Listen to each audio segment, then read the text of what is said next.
Hour number 2 here in Game Live, college football game day. We'll get back to the bowl games. We've been focusing in on this Arizona-LA National Football League contest, third of this triple header on a Saturday. It's nice to have Saturday NFL action. Of course, second straight week of this year. And back with Brady Kannon, I'm Adam Kaufman. We have our next guest, Steve Merril, joining us, a professional bettor, a host over at Wager Talk. He is on Twitter at Steve Merril. That is 2 R's, 1 L.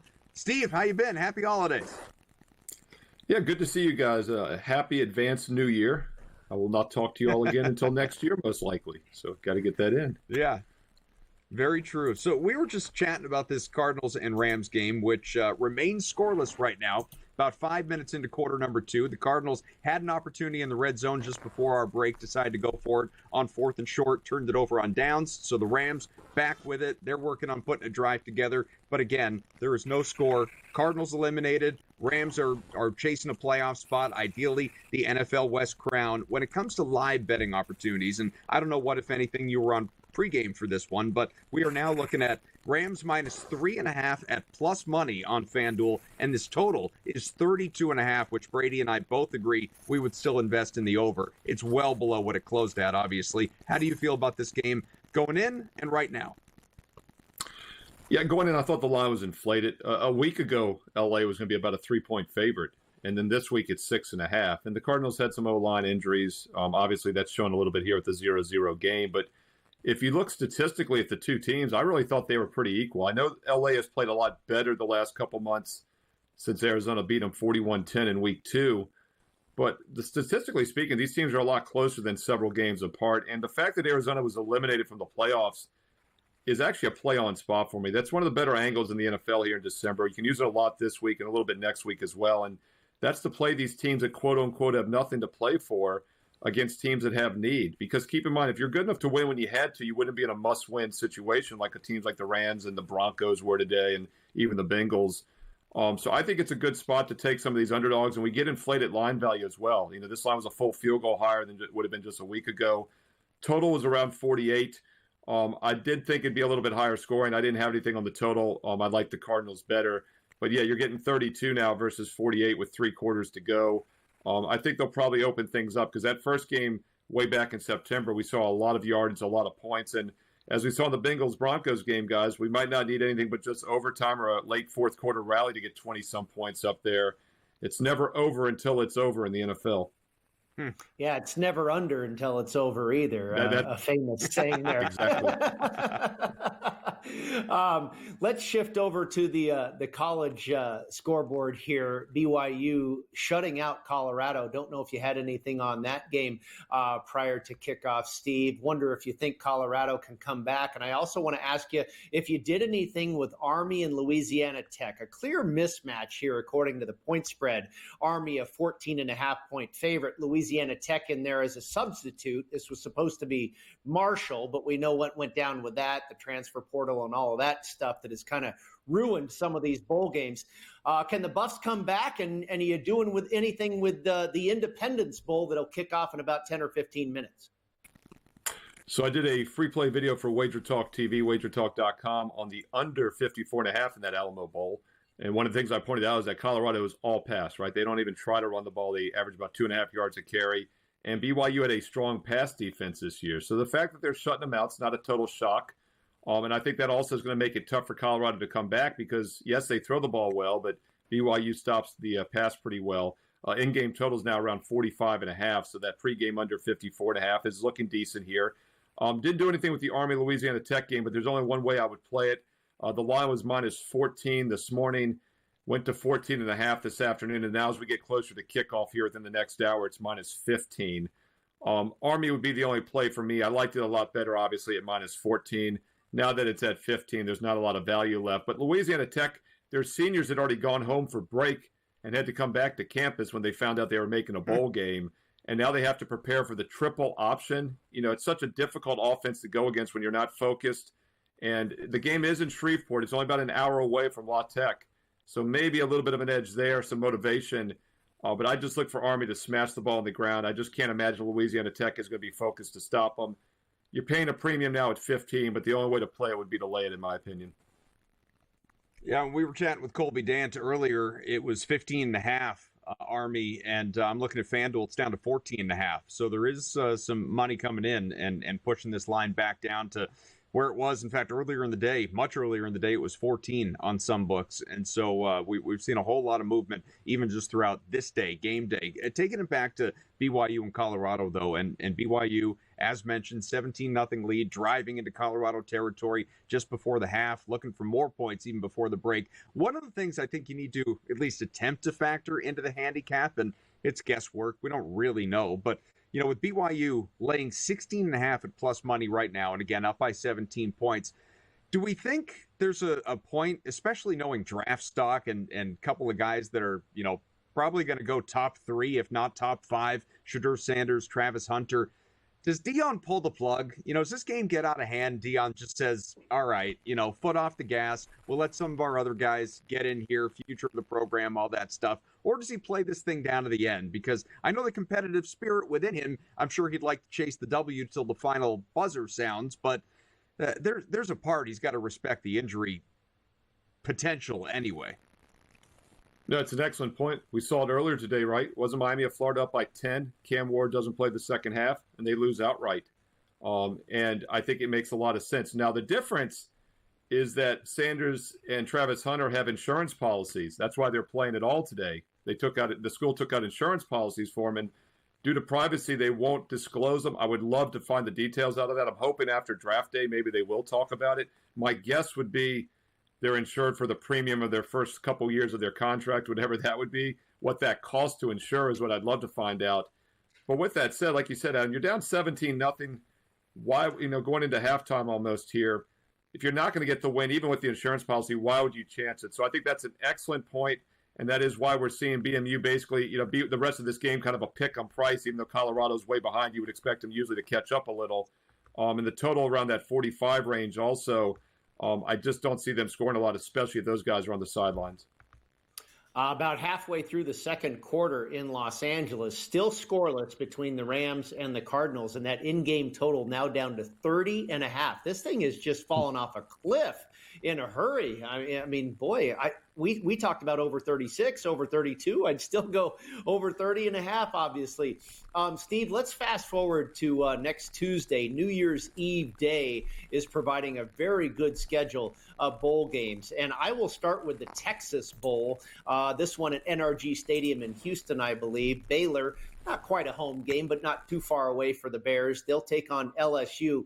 LSU, between the transfer portal and injuries, are really hodgepodge at offensive line. The line of scrimmage is going to be a couple of new faces and a new look for LSU for sure. And it's really been a new look in the second half of the season for Dave Aranda and this Baylor team. They lost 4 out of their first 6 games. Now they're on a streak where they've won 6 in a row, and here they are favored by 3.5. Do you like the Bears or the Tigers in this one?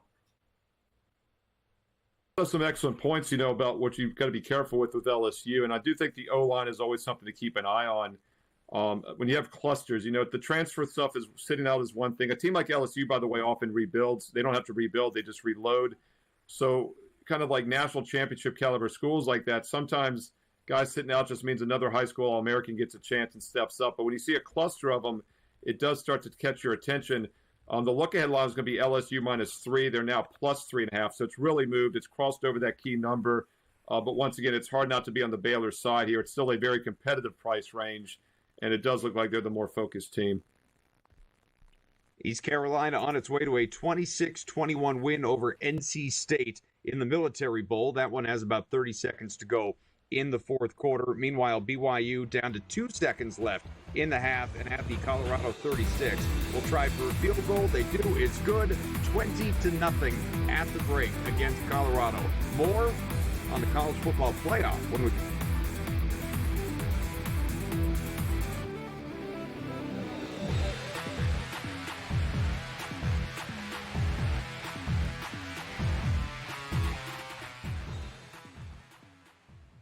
In the heart of winter, when nights grow long, we come together under these lights. A team, united by purpose. Fans bound by passion. each holding a small flicker of hope in their hands. At SportsGrid, we believe that even the darkest nights can't dim the unity we share. One team, one stadium, one shining moment. This holiday season, we shine brighter together. Happy Hanukkah from all of us at SportsGrid.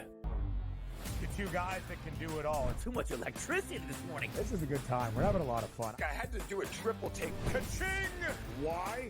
Because of parity. I didn't mean to offend. Yeah, it's not going to happen. Load management is a dirty word. Let him rip. You know what?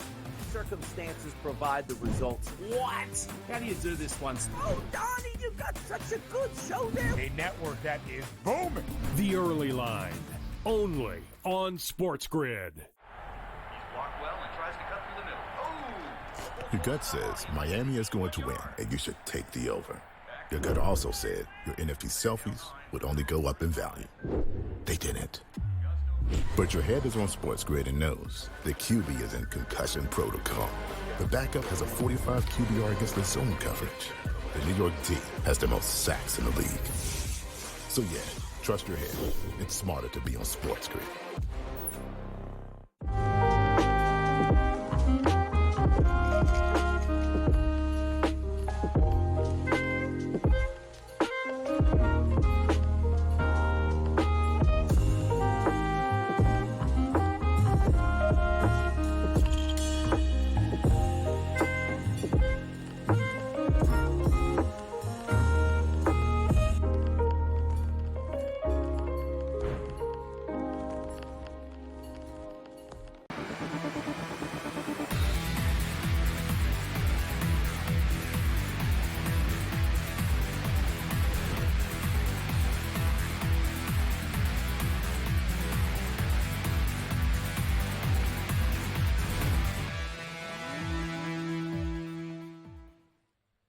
Just a quick NBA note. We do have a game starting in about an hour. The Lakers and the Kings. LeBron James not going to play in this one, ruled out with illness/old age. So you may want to invest in some other guys, depending on how they are priced tonight. I don't think we're going to get really into basketball tonight, but wanted to alert you in case you want to jump in on the Kings. I already bet the Kings money line a little bit earlier today before this news. So certainly that line is going to move if it hasn't already. But Cardinals-Rams, we were just chatting about it, guys. Still scoreless. Rams do have the ball. 6.5 minutes to go in the second quarter. Matt Stafford, this is the second straight week, man. 37. Okay, he just had a big gain. Cooper Kupp, 29-yard pickup. But I was going to say 37 yards for Matt Stafford late in the half after he threw for only 110 last week, which was the first time all year, because I pay attention to this crap, that he hadn't reached at least 150. Today, at least, he's got himself a little bit back on track now, up to 66, 29 for Kupp right there. Puka Nacua has 2 for 31. Kyron Williams, I thought he'd be really, really strong today, especially in a tight game. So far, he's quiet. 26 on the ground, 5 chances, has 6 in the air as well. So we'll see what the Rams can do here with this opportunity. But Steve, college football playoff. It is approaching, as we know, at least the next round, the quarterfinal, Tuesday and Wednesday, these games. We were chatting with Colby earlier about these. He loves Texas, minus 12.5, probably his favorite spot across these 4 games. You have Texas laying that big number against Arizona State. Ohio State, 2.5-point favorites against Oregon, the number 1 overall seed. Georgia, despite the quarterback issues, 1.5-point favorite against the Irish from Notre Dame. And Penn State, on Tuesday to start it all off, 11.5-point favorite against Boise State. Do you, across these 4 games, have a favorite play? Well, first of all, last week I liked all the home favorites. I thought they were the better teams, and we did see the better teams win. I think there's no question who the better teams are in the Penn State-Texas game. That's why they're double-digit favorites. As far as the 2 more competitive games, I do think Ohio State is the better team than Oregon. And the Buckeyes losing to Michigan might actually turn out to be a good thing. It had them extremely focused last week against Tennessee. I thought that was the toughest matchup in the first round, but I also felt like Ohio State was the best team in the nation. And Oregon is who they would have played a few weeks ago had they beaten Michigan. They avoid that game, 1 less week of wear and tear. And if you look at overall metrics this year, they're about 5 to 6 points better when factored in schedule strength. Both are Big Ten teams, but Ohio State played a tougher schedule overall, and they still had a better scoring margin. And then that Notre Dame-Georgia game is interesting. You know, the look-ahead line is going to be about 5.5 to 6. Carson Beck is out. As you mentioned, they're now a 1.5-point favorite. So you say, oh, well, that's a 4 or 5 point adjustment. That seems like a lot. But if you look at overall numbers this year, you can make a case that Notre Dame is the better team in this game, too. I know Georgia played a tougher schedule. Their opponents were about 6 points better than average. Notre Dame's opponents were about 3 points better than average. So it wasn't a huge difference. Notre Dame was plus 25 points per game. Georgia was plus 13. So even factoring the weaker schedule, Notre Dame could very well be like a touchdown favorite on paper. And the matchup is interesting as well because Notre Dame runs the ball a lot. They don't throw the ball well. They're very mediocre passing the ball, but they have a powerful rushing attack that averaged over 6 yards a carry, almost 7 yards per carry on the road this season. And you look at this Georgia rush D. Yes, they held Texas to 31 rushing yards. That was impressive. The week before that, 260 allowed against Georgia Tech. The week before that, 226 against UMass as a 42-point favorite. And the week before that, they gave Tennessee 152 rushing yards. I think Notre Dame can run the ball in this game, and it is a big drop-off not having Carson Beck. Gunner is just not experienced. He threw 32 passes all season, and his numbers aren't anywhere close. So I do think Georgia's a lot weaker. I think they were a little bit weaker overall this year than people realize. I like Ohio State. I like Notre Dame. And I think Penn State and Texas both advance as well. Steve, diving deeper into this Notre Dame-Georgia game, one area that stuck out for me, despite their dominance over Indiana, Notre Dame did suffer some injuries on the line of scrimmage, specifically defensively. But my question is, I don't know a lot about Gunner Stockton. Admittedly, I watch Carson Beck all year long. I don't know much about the backup. Does he have enough to take advantage of some of these injuries, the deficiencies on the Notre Dame defense? Yeah, he only threw 32 passes this year, and that was playing like half the Texas game. He only threw about a handful last year. You look at his numbers, about 6.5 yards per pass versus 8 yards per pass for Beck. But then keep in mind, last year, Beck averaged 9.5 yards per pass. So not only do I think he's weaker, I think the Georgia offense is weaker this year. And the Georgia defense, 20 points a game, 5 yards of play. I mean, those are good numbers, but they're not those shutdown, lockdown numbers like Georgia normally has and that Penn State or Texas had this year. I just am not sure Georgia's that great. I think they're kind of living on name only. You do wonder about Texas, though, because Georgia did kind of outplay Texas in both games. I like Ohio State. I think they're the best team in the country. Notre Dame could be a little bit of a sleeper, though, for that reason, but it's hard to know. A team that loses to Northern Illinois, everyone writes them off, but they did beat Texas A&M right before that to start the season. I think Ohio State's the team to beat. Texas has the easiest path, but once again, I think Ohio State's the cream of the crop, and Notre Dame really does catch a break facing Georgia with a backup quarterback. Any strong feeling on the totals across these 4 games?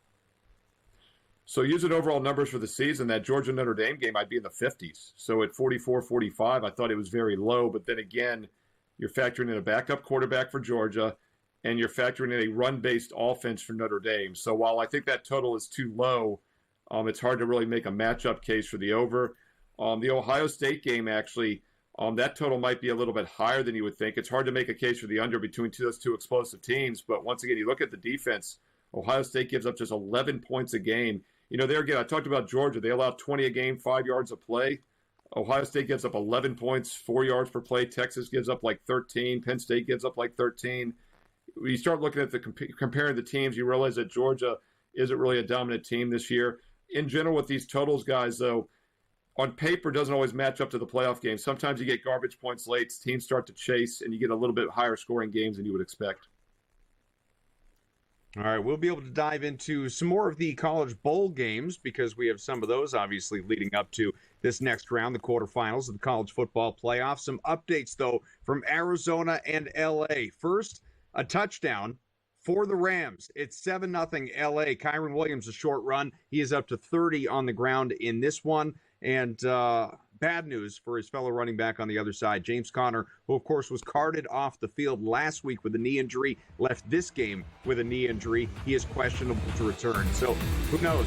Depending on what you thought of him coming in and his impact, this thing could potentially get out of hand. Kyler Murray and company will have a chance to answer before the half.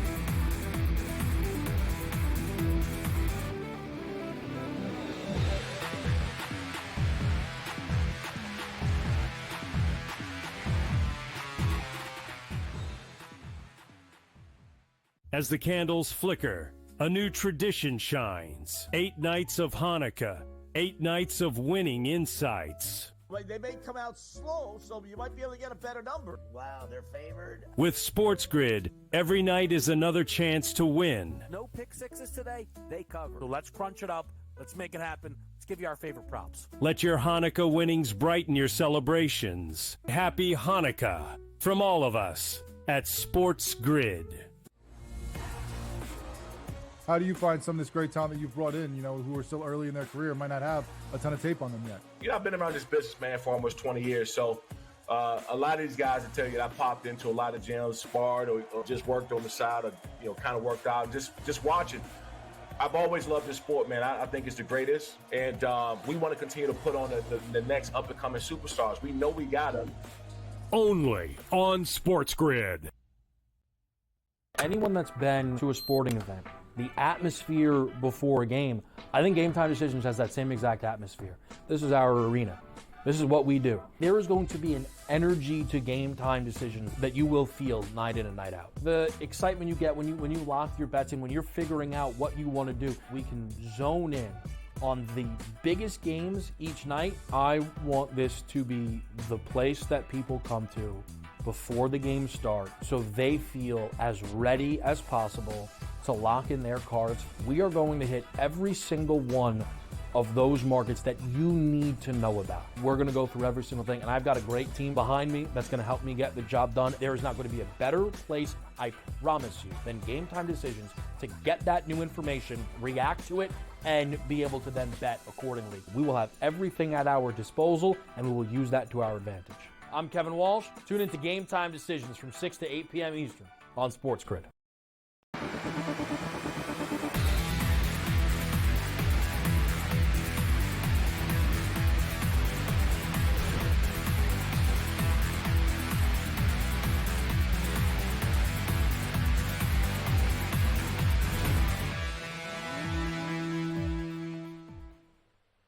Back with Steve Merril from Wager Talk. We're talking a little college football. Naturally, it is in-game live college football game day. And Steve, we're monitoring these bowl games. This Army Louisiana Tech contest just underway. We'll let you know throughout the show what's going on with that and any in-game betting opportunities that exist, obviously. And again, keeping tabs on the one NFL game that is happening with the Rams off a Kyron Williams touchdown, up 7-0 against the Cardinals, who seemingly have lost James Conner for the rest of this game. We'll see what things look like next week for him. Might not, playing that one depending on how things unfold. But bowl games, there are still bowl games to be played before these college football playoffs resume. And whereas Sundays belongs to the NFL, much the same way, well, I guess not quite the same way, that LeBron James would hope that the NBA still owned Christmas. Not the case. Thank you, Netflix. We have Baylor and LSU who will play coming up here, looks like on Tuesday. That is New Year's Eve. There is a Monday game, Iowa and Missouri, by the way. That's the Music City Bowl. But this Baylor-LSU game, the Texas Bowl, 3:30 in the afternoon Eastern that day. Baylor, 3.5-point favorite. Big total in this one, 59.5. My gut wants to take me to the Baylor side in this matchup between two 8-4 teams, but you tell me. I mean, is that the right side to be on? Should we invest in the total instead, maybe?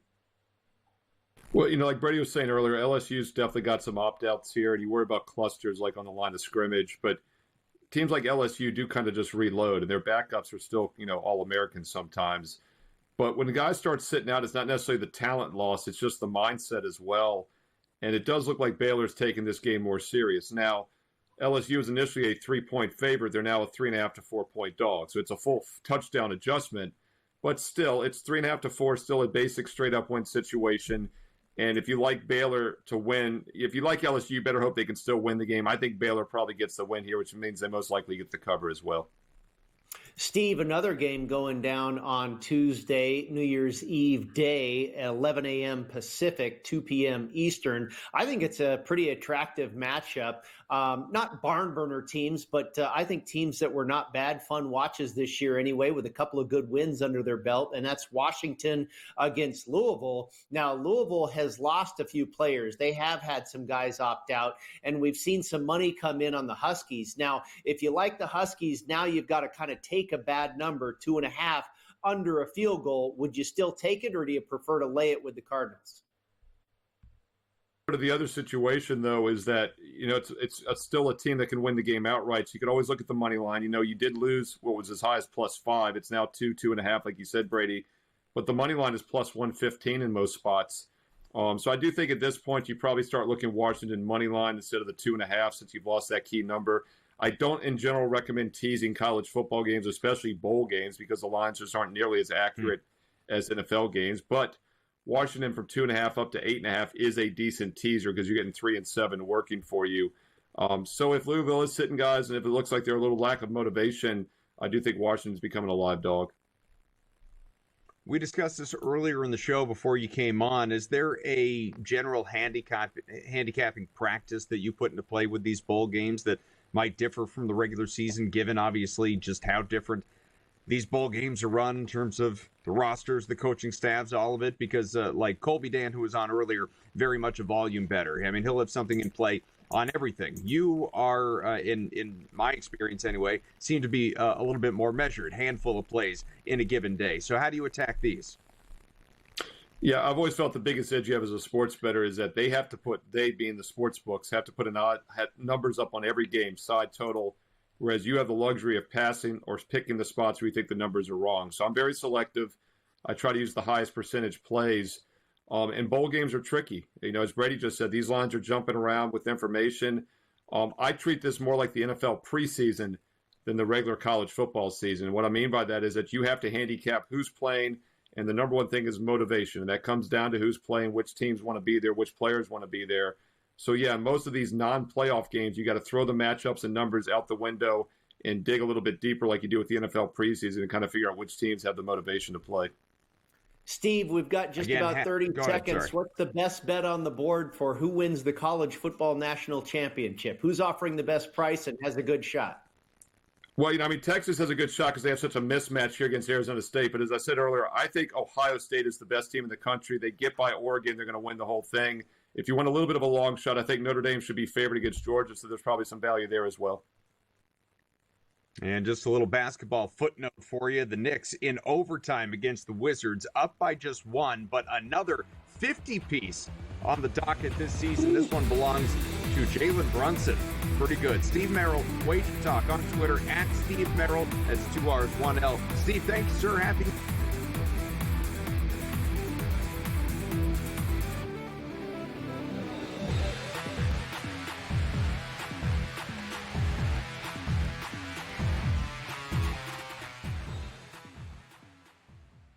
As the candles flicker, a new tradition shines. 8 nights of Hanukkah, 8 nights of winning insights. They may come out slow, so you might be able to get a better number. Wow, they're favored. With SportsGrid, every night is another chance to win. No pick sixes today, they cover. So let's crunch it up.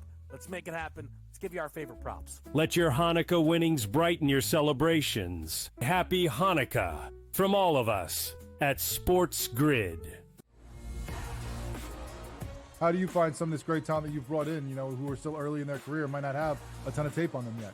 I've been around this business, man, for almost 20 years. So a lot of these guys will tell you that I popped into a lot of gyms, sparred or just worked on the side or, kind of worked out, just watching. I've always loved this sport, man. I think it's the greatest. And we want to continue to put on the next up-and-coming superstars. We know we got them.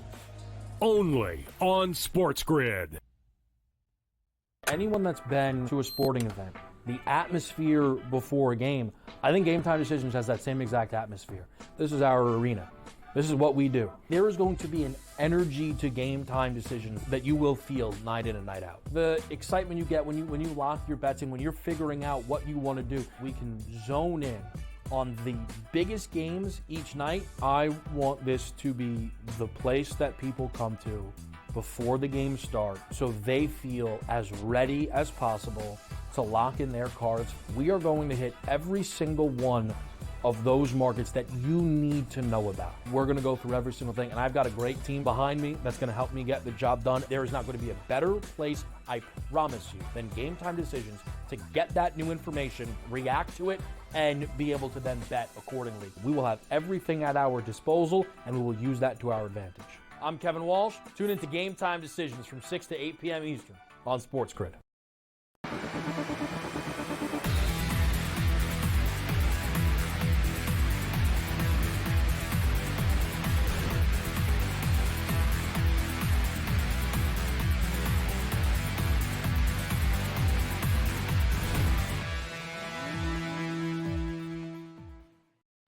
Back with Brady. Our thanks to Steve Merril once again from Wager Talk. A lot of great stuff out of him. So we are late in the opening half between the Rams and Cardinals, Brady. The Rams with a touchdown, up 7-0. It was Kyren Williams, and they have the ball once again. About 80 seconds to go here in this first half. See what they can do with it. Kyren Williams up to 35 rushing, 91 passing for Matt Stafford in this one, who's, by comparison anyway, come alive here in the second quarter. Puka Nacua, 4 for 56. Cooper Kupp, 1 for 29. It's mostly been Trey McBride and Marvin Harrison Jr. on the other side. And once again, for anyone joining us late, James Conner did play, but has left this one. And he's technically questionable, but I wouldn't expect to see him back. Re-aggravated that knee injury. Really probably shouldn't have played in the first place today. Kyler Murray is up to 124 passing, has added another 20 on the ground as well. It is a 7-point game, which is notable because, of course, the spread coming in, 6.5. You might have gotten it at 7 earlier on, even in the day, or obviously during the week. What do you make of what we're seeing at this moment, especially considering that we have been talking about betting the in-game over, and now it is down to, it was 30.5, but the Rams just got a first down into Arizona territory, so now it is 33.5. Yeah, Adam, it's still pretty relatively low. Like you say, 33.5. The point spread has really skyrocketed. The Rams now to a 10.5-point favorite, still in Arizona territory with a first down at the Cardinals' 42-yard line. Just 40 seconds left in the half. You got to figure they're at least going to put 3 points on the board here before halftime. So if they're up 10-0 at half, it'll be interesting to see where this total goes. I mean, we saw this thing plummet all the way from 48.5 prior to kickoff all the way to 36.5. And I still felt the over was the move, and I still do, Adam. I mean, even though Arizona is currently getting shut out, I don't think that is going to stick around. I mean, how often do we see shutouts in the NFL? We saw one last week with the Packers shutting out the Saints, and I think that was maybe the first time all season. It just doesn't happen that often. So you have to figure Arizona is going to get some points here. I wouldn't want to lay the 10.5 with the Rams. I'd probably take it with Arizona, but I really love this game going over the total. That's probably what I like the best about this contest.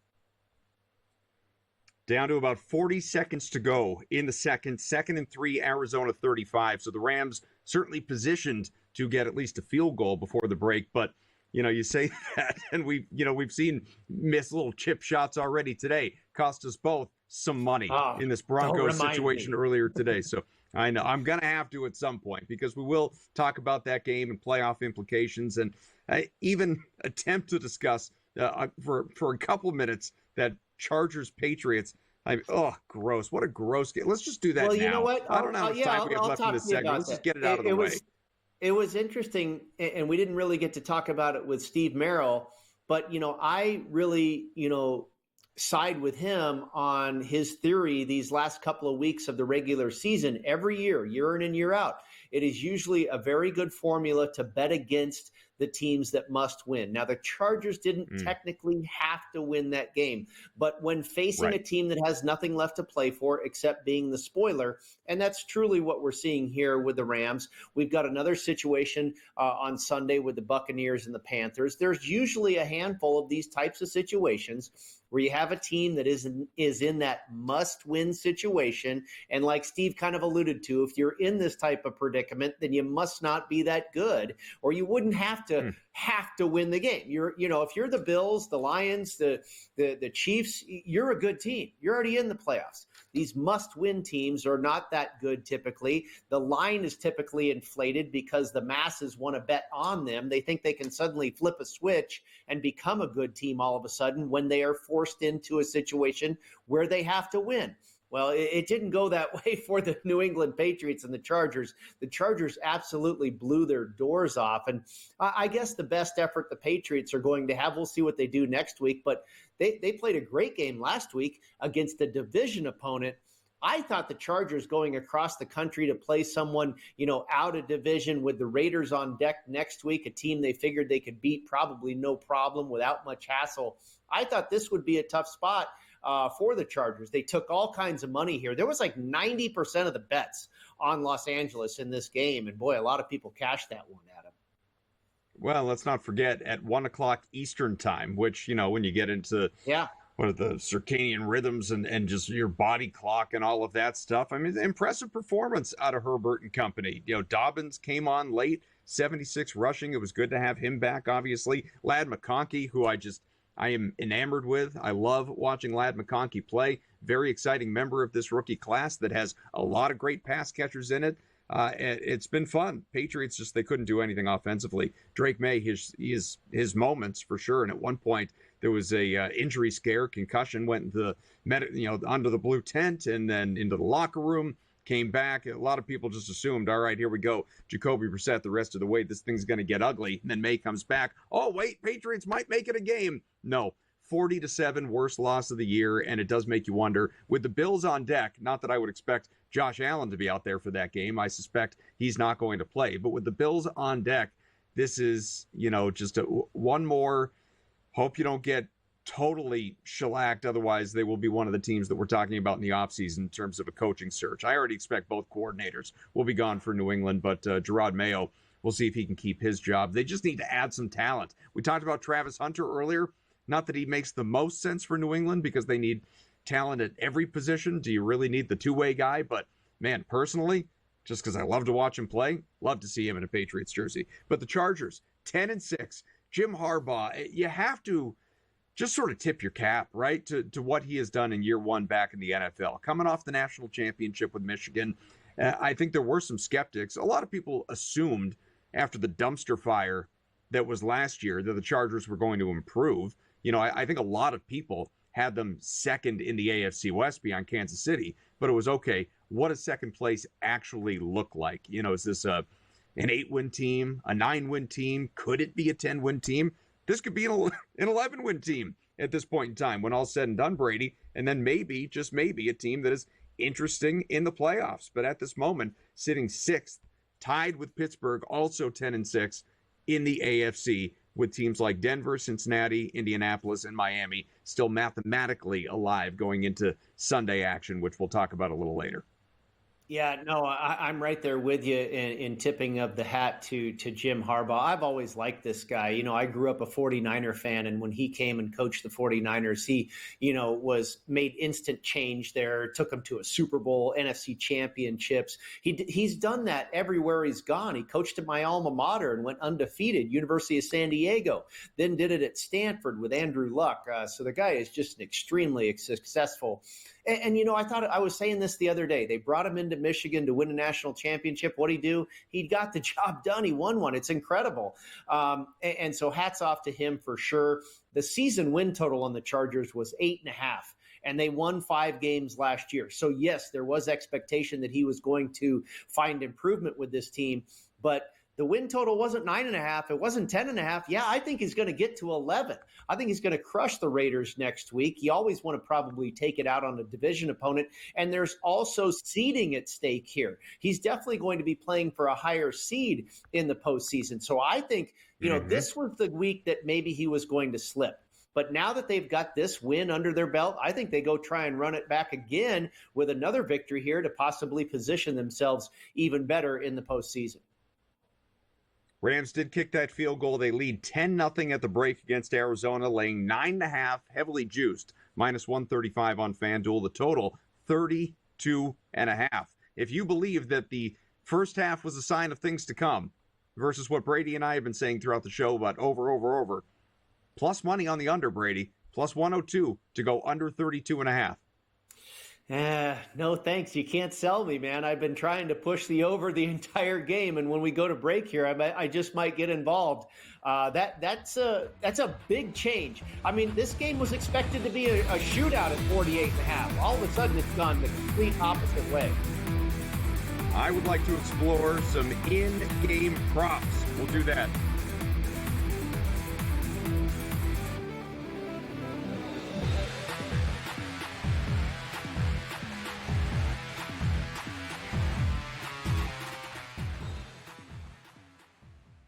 As the candles flicker, a new tradition shines. 8 nights of Hanukkah, 8 nights of winning insights. They may come out slow, so you might be able to get a better number. Wow, they're favored. With SportsGrid, every night is another chance to win. No pick sixes today. They cover. So let's crunch it up. Let's make it happen. Let's give you our favorite props. Let your Hanukkah winnings brighten your celebrations. Happy Hanukkah from all of us at SportsGrid. How do you find some of this great talent that you've brought in, who are still early in their career, might not have a ton of tape on them yet? I've been around this business, man, for almost 20 years. So a lot of these guys will tell you that I popped into a lot of gyms, sparred, or just worked on the side, or kind of worked out, just watching. I've always loved this sport, man. I think it's the greatest, and we want to continue to put on the next up-and-coming superstars. We know we got them. Only on SportsGrid. Anyone that's been to a sporting event, the atmosphere before a game, I think Game Time Decisions has that same exact atmosphere. This is our arena. This is what we do. There is going to be an energy to Game Time Decisions that you will feel night in and night out. The excitement you get when you lock your bets in, when you're figuring out what you want to do, we can zone in on the biggest games each night. I want this to be the place that people come to before the games start so they feel as ready as possible to lock in their cards. We are going to hit every single one of those markets that you need to know about. We're going to go through every single thing, and I've got a great team behind me that's going to help me get the job done. There is not going to be a better place, I promise you, than Game Time Decisions to get that new information, react to it, and be able to then bet accordingly. We will have everything at our disposal, and we will use that to our advantage. I'm Kevin Walsh. Tune into Game Time Decisions from 6 to 8 p.m. Eastern on SportsGrid.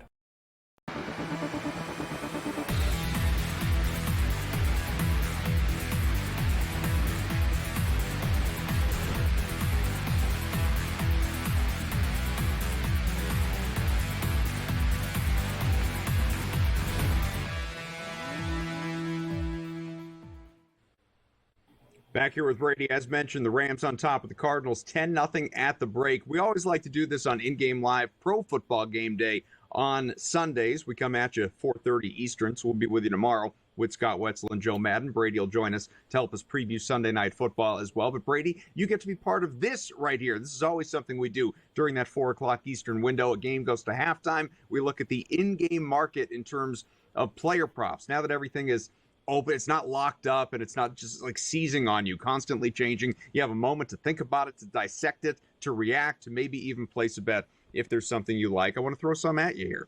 Now, Matt Stafford, his team, of course, is leading by 10. 123 passing. His line is 211.5. Compared to Kyler Murray, who is at 124, but of course he's trailing, so the assumption is he'll be passing. His line is all the way up at 165.5. Is there a QB that you have any interest in here? What was the number on Murray again? Did you say 165 or 265? No, 265. Yeah. Okay.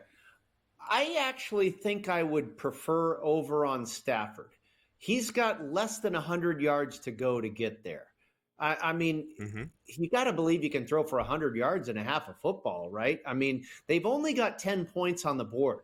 So, and like I said before we went to break, I don't think Arizona is going to get shut out. I think they're going to put some points up in this game. And as the prop market there would indicate, they expect Kyler Murray to throw the ball. I would agree with that. That could lead to a turnover in a short field. Certainly we're going to see some Kyron Williams, I imagine, but yeah, less than 100 yards to get Stafford over that in-game prop. I'd bet on it happening, yes. The receivers are interesting. So Puka Nacua is leading the way for LA at 88 receiving yards. His in-game line is 121.5. I'm not saying I want to bet it, but it's an interesting number. Cooper Kupp, he has 29 receiving yards. Came on one catch. 45.5 is his number, Brady. I mean, you're talking about, again, one game, probably.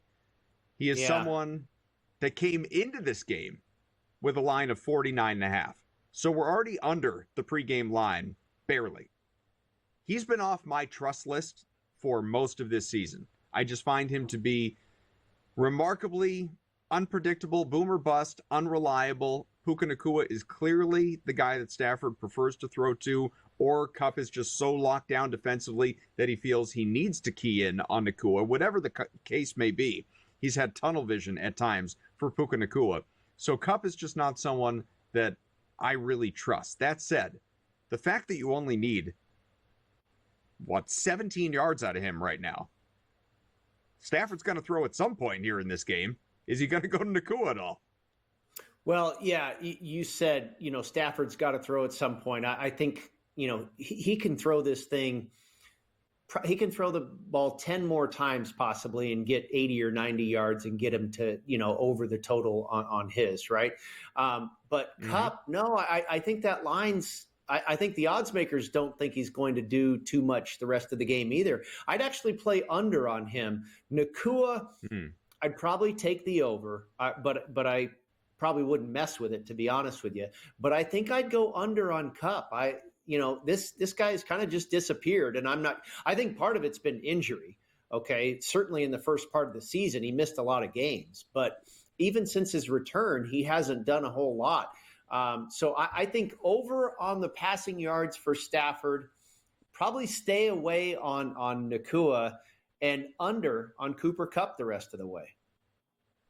Let me ask you about the Cardinals now, because Marvin Harrison Jr. and again, Kyler Murray, the books believe he's going to throw. It's why you're getting such a massive in-game number on him right now. Harrison is at 38. His in-game line is 66.5. McBride, 46, up to 84.5. Big number right there in terms, compared to Harrison anyway. You're looking for him to basically double his yards. Not quite the same ask for Harrison. Or a guy that, I don't really ever feel inclined to bet on, but you've mentioned him a few times during this show, so I'll throw him at you. Greg Dortch. He has 8 yards. His in-game number is 17.5. I would absolutely go over on Dortch. Yeah, I mean, it's pretty much one more catch for him. I would definitely go over on Dortch. And I probably, again, would not mess with Harrison. If I had to play Harrison, I'd probably go under. But I do think McBride is a good candidate to possibly go over. He's the number one target, really. And yes, Murray's got to be throwing the ball. I got to believe he's going to go to McBride. And you get one, chunk play, 25 yards or 20 to 25 yards, 18 yards. And that's a big chunk out of that bet right there. So, if McBride can catch 5 or 6 balls in the second half, you got to figure he's going to be targeted that number of times. I think he's a decent candidate, but Dortch for sure. This guy's got to catch 1 or 2 more balls. These are all FanDuel odds for those wondering. I'll go to the rushing category here, Brady, because it's interesting. You have 2 options. That's it.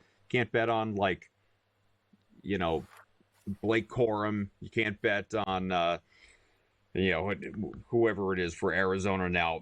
Michael Carter, pardon me. You're looking at Kyren Williams, and you're looking at Kyler Murray. So Williams is at 35, much lower than I would have thought he'd be at this point in the game. His in-game number is still 84.5 because the belief is, of course, they're going to be running out the clock. He could break that off in one run. I still probably wouldn't bet that because I think that Corum's going to have a lot of opportunity toward the end of this game, especially if the game does get lopsided. Kyler Murray, this one's intriguing knowing they don't have a running back they trust. He's at 20 rushing yards. 33.5 is his in-game number.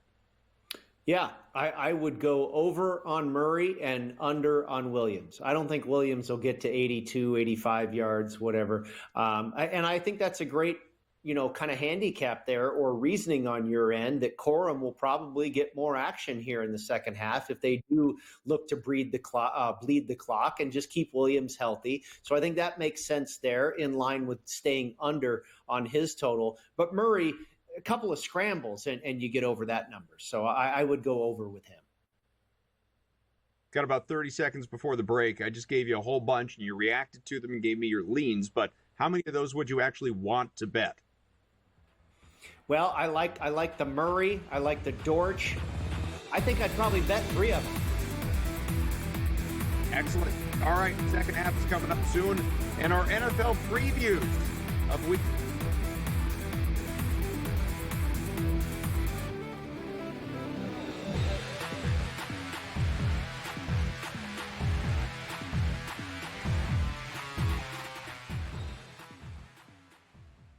As the candles flicker, a new tradition shines. 8 nights of Hanukkah, 8 nights of winning insights. but they may come out slow, so you might be able to get a better number. Wow, they're favored. With SportsGrid, every night is another chance to win. No pick sixes today, they cover. So let's crunch it up. Let's make it happen. Let's give you our favorite props. Let your Hanukkah winnings brighten your celebrations. Happy Hanukkah from all of us at SportsGrid. How do you find some of this great talent that you've brought in, who are still early in their career, might not have a ton of tape on them yet? I've been around this business, man, for almost 20 years. So a lot of these guys will tell you that I popped into a lot of gyms, sparred or just worked on the side or, kind of worked out, just watching. I've always loved this sport, man. I think it's the greatest. And we want to continue to put on the next up-and-coming superstars. We know we got them. Only on SportsGrid. Anyone that's been to a sporting event, the atmosphere before a game, I think Game Time Decisions has that same exact atmosphere. This is our arena. This is what we do. There is going to be an energy to Game Time Decisions that you will feel night in and night out. The excitement you get when you lock your bets in, when you're figuring out what you want to do, we can zone in on the biggest games each night. I want this to be the place that people come to before the games start so they feel as ready as possible to lock in their cards. We are going to hit every single one of those markets that you need to know about. We're going to go through every single thing, and I've got a great team behind me that's going to help me get the job done. There is not going to be a better place, I promise you, than Game Time Decisions to get that new information, react to it, and be able to then bet accordingly. We will have everything at our disposal, and we will use that to our advantage. I'm Kevin Walsh. Tune into Game Time Decisions from 6 to 8 p.m. Eastern on SportsGrid.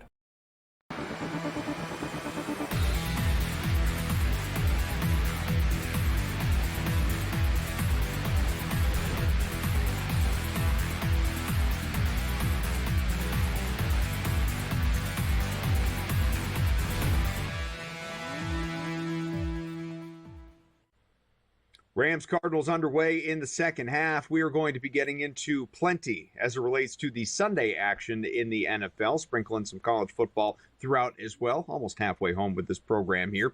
But we always, in this, roughly around this time, Brady, like to get into the Circa numbers, be it Circa Survivor, Circa Millions, two massive contests that you have partaken in, continue to be part of Circa Millions. Unfortunately, Survivor, no longer. It's really whittled down the pot, started at 14,000, roughly 200, chasing $14 million plus. Right now, we are down to 34 live entries and an implied value per entry, by the way, $1,000 to enter, we're closing in on $500,000, roughly $420,000 per entry for people that are still alive in this contest. 6 teams selected for week 17B, and you have a handful that are represented by single-digit entries, those being the Rams, Bills, Bucks, Chargers, Eagles, 1 entry each on the Chargers and Eagles.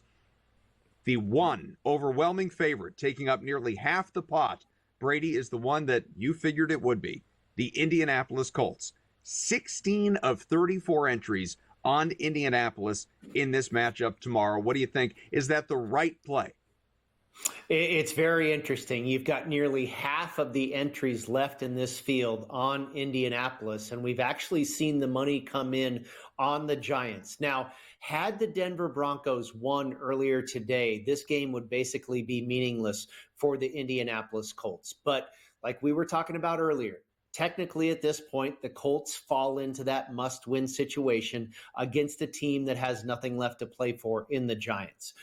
If I was going to the betting window, especially with this line, and we're talking about the Circa Millions contest now at 8, the live line is 7. Obviously here you're just playing for an outright win. But it's kind of that thread the needle again, right? I kind of like the Giants with the points, but I'd like to play the Colts on the money line. That kind of burned us in Survivor, thinking a team might cover, but there's no way this team can lose. And I mean, early on in Circa Survivor this year, the rate of elimination was unprecedented. And that was the case a lot of the times. These underdogs that you kind of expected to cover the spread, they went one step further and won the darn thing outright. The Giants God, I mean, they have been so bad as of late. I thought it was an opportunity for Drew Lock to kind of audition and, maybe have a team pick him up in the offseason, sign a new contract, whatever it is. He's been awful. Now, Malik Neighbors is supposed to play in this game, and, I think that's a good sign whenever he's around for sure. But the fact that the Colts, do have a rooting interest, if you will, in this game because Denver lost to Cincinnati. They're not just going to roll football out there and who cares anymore. They do have something to play for. That can be a good thing or a bad thing, as we've talked about when it comes to covering the spread. Do you want to have 14.2 on the line with an Indianapolis Colts ticket in your pocket? One's scary. 8 people on the Rams, they're looking pretty good right now. 4 people on the Bills, I certainly understand that. Now, the Bills and the Eagles are interesting because only 4 entries had the Bills even available. Only 2 entries had the Eagles even available. I think the Eagles is a pretty good play here. If you have them available, this is probably the week you have to play them. Now, a lot of money's come in on Dallas. We've seen that point spread move. It's 9.5 in the contest. It's 7 or 7.5 in the live market. Kenny Pickett at quarterback, not Jalen Hurts. But I wouldn't be surprised if the Eagles win this one by double digits. I feel pretty comfortable about that. No CeeDee Lamb in this game for Dallas. But right. And the Buccaneers in that must-win situation against a team that is just looking to play spoiler. So nothing's easy these days in Circa Survivor, but boy, the Colts, I thought it would be the most popular. I think it's more of a fade of the Giants than anything else. I don't think people are necessarily banking on the Colts. And 33 of the 34 entries remaining had Indianapolis available. That's a big part of it, too. Is your confidence in the Colts any higher or lower knowing that it's going to be Joe Flacco and not Anthony Richardson? Yeah. At this point, I don't know. At one point in the season, it was definitely higher with Joe Flacco, but we haven't seen him in what seems like half a dozen weeks. So I just don't know which Joe Flacco we're going to get this week, but he's fine. I'd be okay with it. And maybe that's why we've seen the number come down as well. I don't know. Well, then the Giants do struggle with mobile quarterbacks, which Joe Flacco is not. Anthony Richardson is.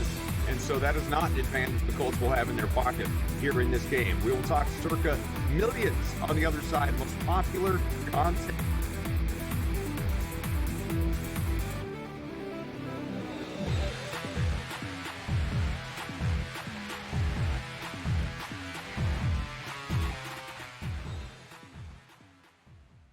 As the candles flicker, a new tradition shines. 8 nights of Hanukkah, 8 nights of winning insights. They may come out slow, so you might be able to get a better number. Wow, they're favored. With SportsGrid, every night is another chance to win. No pick sixes today, they cover. So let's crunch it up. Let's make it happen. Let's give you our favorite props. Let your Hanukkah winnings brighten your celebrations. Happy Hanukkah from all of us at SportsGrid. How do you find some of this great talent that you've brought in, who are still early in their career, might not have a ton of tape on them yet? I've been around this business, man, for almost 20 years. So a lot of these guys will tell you that I popped into a lot of gyms, sparred or just worked on the side or, kind of worked out, just watching. I've always loved this sport, man. I think it's the greatest. And we want to continue to put on the next up-and-coming superstars. We know we got them. Only on SportsGrid. Anyone that's been to a sporting event, the atmosphere before a game, I think Game Time Decisions has that same exact atmosphere. This is our arena. This is what we do. There is going to be an energy to Game Time Decisions that you will feel night in and night out. The excitement you get when you lock your bets in, when you're figuring out what you want to do, we can zone in on the biggest games each night. I want this to be the place that people come to before the game starts so they feel as ready as possible to lock in their cards. We are going to hit every single one of those markets that you need to know about. We're going to go through every single thing, and I've got a great team behind me that's going to help me get the job done. There is not going to be a better place, I promise you, than Game Time Decisions to get that new information, react to it, and be able to then bet accordingly. We will have everything at our disposal, and we will use that to our advantage. I'm Kevin Walsh. Tune into Game Time Decisions from 6 to 8 p.m. Eastern on SportsGrid.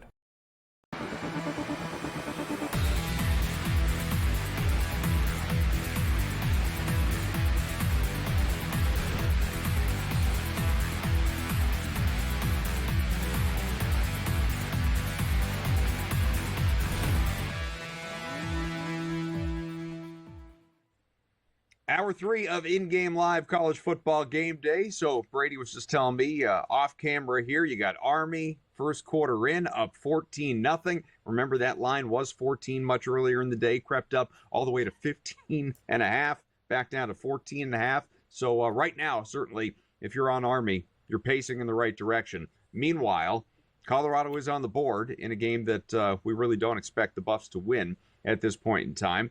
And Arizona has just scored a touchdown. Kyler Murray, a passing score to Trey McBride, who I talked about this earlier, Brady. I feel vindicated every week that I mention it. He started trying to force feed the ball to Trey McBride, and good things happen. McBride is now 6 for 68 on 8 targets with the touchdown, and suddenly we have ourselves a 3-point game. The live line down to 6.5 at this moment, and the total at 35.5. Yeah, right back to where we started as far as the line. Of course, this game closed at 6.5 prior to kickoff, and just a 3-point game. I'm sorry, I need to correct. Sorry, I need to correct one thing game, for right? both of us. 4-point game. Yeah, the extra point was blocked, not missed, blocked. So it is 10-6. Yeah, I don't know if that's a huge deal. Certainly, you want every point you can get if you're an Arizona backer here. We'll see if that comes back to bite anybody. But with a 6.5-point spread, or whether you bought it in game at 10.5, I don't know how large that will loom, that missed extra point. But we talked about some of those, halftime prop bets, and Trey McBride and Kyler Murray going off right now. And we figured that was going to happen. Kyler Murray already almost over 33.5 rushing yards, and McBride, I think you said the number was 88 receiving yards. He only needs a couple more catches to get there as well. So going according to plan, what we thought might happen here in the second half. And I think this also, Adam, plays into what we thought about Matthew Stafford going over his passing yards total in the second half, which had been dumbed down quite a bit. I want to say it was, what did you say? He was already at 100 or something, and we were asking him to get to 180 or something like that, if I recall. So he's at 123 is it's where he is now. Yeah, I think he was at like 110 and had to get to 210, something like that. Yeah, okay. I think he had to get 90 more yards, or close, just under 100. But with Arizona scoring quickly to start the second half, he's going to, that puts a little pressure on them. They can't just necessarily take the air out of the ball, milk the clock, hand it to Williams, Corum, what have you. He's going to have to throw it. So, if you played that one at the break, I think you have a good chance for that one going over as well. And I'm still a backer of this game going over the total at 35.5. So, again, it's a 10-6 contest, and the Rams will be getting the ball. We'll see what Stafford and company can do with it. But it is, if just like you said, as an Arizona backer, and I am, again, this is sort of a needle I'm looking to thread, because I would like the Rams to win the game, but I did ultimately decide to invest in Arizona +7. I decided, this goes back to the conversation we had way back with Colby, I didn't love the 6.5, but I bought to the 7. I wanted the full touchdown. So I made the choice. I bought to 7. So I'm on Arizona +7. So, yeah, I would have liked to have seen that extra point go in, obviously. But I am trying it makes a big difference, thread this. Yeah. It makes a big difference for you in purchasing, because if you were only getting 6.5 and Arizona's down by 4, then a field goal kills you, right? Now a field goal gives you a push. So maybe buying that half point will work out in your favor. Hopefully you don't have to sweat it that closely, but you know how these things typically work out. Absolutely. And quick moving quarter. We're already halfway through the third right now. Continue to keep you posted. And at the college ranks, again, bowl season, couple of games in progress. Louisiana Tech did get a field goal. So Army early second, up 14-3. BYU with the ball 27-7, the advantage. 20-point lead. This game is late in the third quarter. I really don't think we're going to see Shedeur Sanders or Travis Hunter come the fourth quarter. Maybe I'll be wrong about that. My belief anyway. And if that comes to fruition, Brady, looking at some of these live odds right now, we have 23.5 is what BYU is leading, laying, leading by 20. So I don't like that. I talked about at halftime when it was 20-0 when it was 17-0 before the field goal and BYU was laying 16.5. I said I would have laid the 16.5. I liked that number at the time. 23.5, I don't think is one I want to go near, even at plus money. Yeah, absolutely. And just if you add 3 more points here, if the rest of the way all that happens is BYU scores 3 more points, you still don't cover that. It's that extra hook on there, right? So 23.5. Yeah, that would have me leaning towards Colorado. And the tough thing, I would recommend ultimately, Adam, we always try and have a couple little educational moments here on the show, right? Ultimately, I would not mess with this game because we don't know the status of Sanders and Hunter if they're going to get pulled before the fourth quarter starts. I mean, we thought they might not come out for the second half, and that's a total unknown. You have a couple of the very best players in college football in the entire country that we don't know if they're going to play the fourth quarter. So for me, no, I'm not going to get involved betting this game. I'm not going to risk money on something that, is that much of an unknown. We just don't know what direction it's going to go and kind of, weighs in that heavily on the possible outcome of this game. Part of the reason for that inflated number, by the way, is that BYU is in the red zone. Final minute of the third quarter. 2nd and 15 at the Colorado 18 right now. So obviously another touchdown if, in fact, they score. That is, going to make it 34-7 and, better explains that spread. But, we'll see what ends up happening here with BYU and Colorado. And again, continue to track all things Cardinals and Rams. Rams do have the ball. Looks like the Rams are going to 105. 105. Yeah. I mean, if anybody tailed those halftime props, they're all looking pretty darn good right now. But it looks like the Rams are going to punt 4th and 1 from their own 39-yard line. The in-game number has come down to 4.5. The total dips down again. But, it's interesting. Obviously, the total dips down. There's an algorithm back there, right? It's not a live body trying to understand the flow of this game. But with the Rams not scoring, it makes sense that the total dips down. But they're giving the ball back to the team that is on go mode, right? That's going to pass the ball and try and score as quickly as possible. So, again, I think the over is still in play. It's I mentioned this before. I mentioned it maybe even before the half. It's just it continues to be wild to me. I guess if you find a guy that's reliable and he's catching the ball, great. Feed him. Stay with it. I mean, this is what I've been preaching with Trey McBride. But on the other side, Puka Nacua, 8 for 105 on 10 targets. Cooper Kupp, who I realize because of injury or what have you, he's not the Puka Kupp of a few years ago. But still, he's only been targeted 3 times. And we're doing this show, so we're not intently watching every snap of this game. But is this a credit to the defense, taking Nacua, or rather taking Cooper Kupp just out of it? Or is this Stafford locking in on Nacua? Well, one of the things about Cooper Kupp that made him an MVP or MVP candidate, really every year that he's kind of, come to the forefront was his route running and his ability to separate from defenders. So with these injuries that he's suffered, maybe that is limiting his ability to do that. And maybe Stafford just really is having trouble throwing him open, or Cooper having trouble getting open and separating from defender. That could be the problem. Maybe he's just not looking like an attractive target out there because where he was so good, his forte, his route running ability has been hampered possibly by injury. I'm speculating, but we're trying to figure out why he's been so limited in production. And maybe that's part of it. Cardinals with the ball back, 6 minutes to go in the third, down by 4 in LA to the Rams. What's Kyler Murray have up his sleeve? We'll continue to track that game, get to Circa Millions as promised when we come back, and look through some previews of Sunday's NFL action as well. Stay with us in Sports Grid.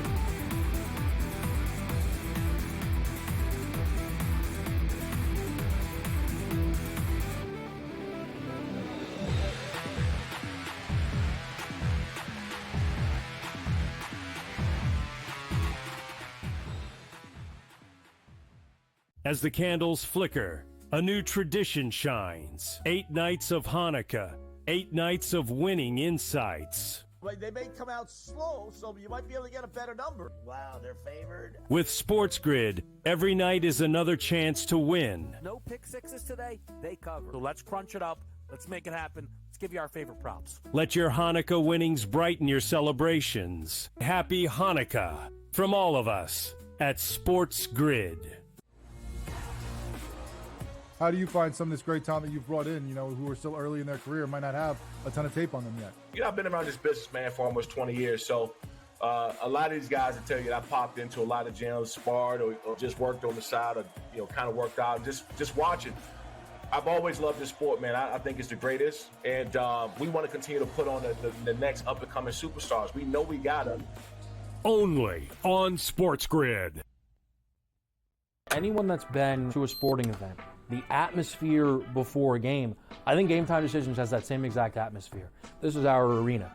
This is what we do. There is going to be an energy to Game Time Decisions that you will feel night in and night out. The excitement you get when you lock your bets in, when you're figuring out what you want to do, we can zone in on the biggest games each night. I want this to be the place that people come to before the games start so they feel as ready as possible to lock in their cards. We are going to hit every single one of those markets that you need to know about. We're going to go through every single thing, and I've got a great team behind me that's going to help me get the job done. There is not going to be a better place, I promise you, than Game Time Decisions to get that new information, react to it, and be able to then bet accordingly. We will have everything at our disposal, and we will use that to our advantage.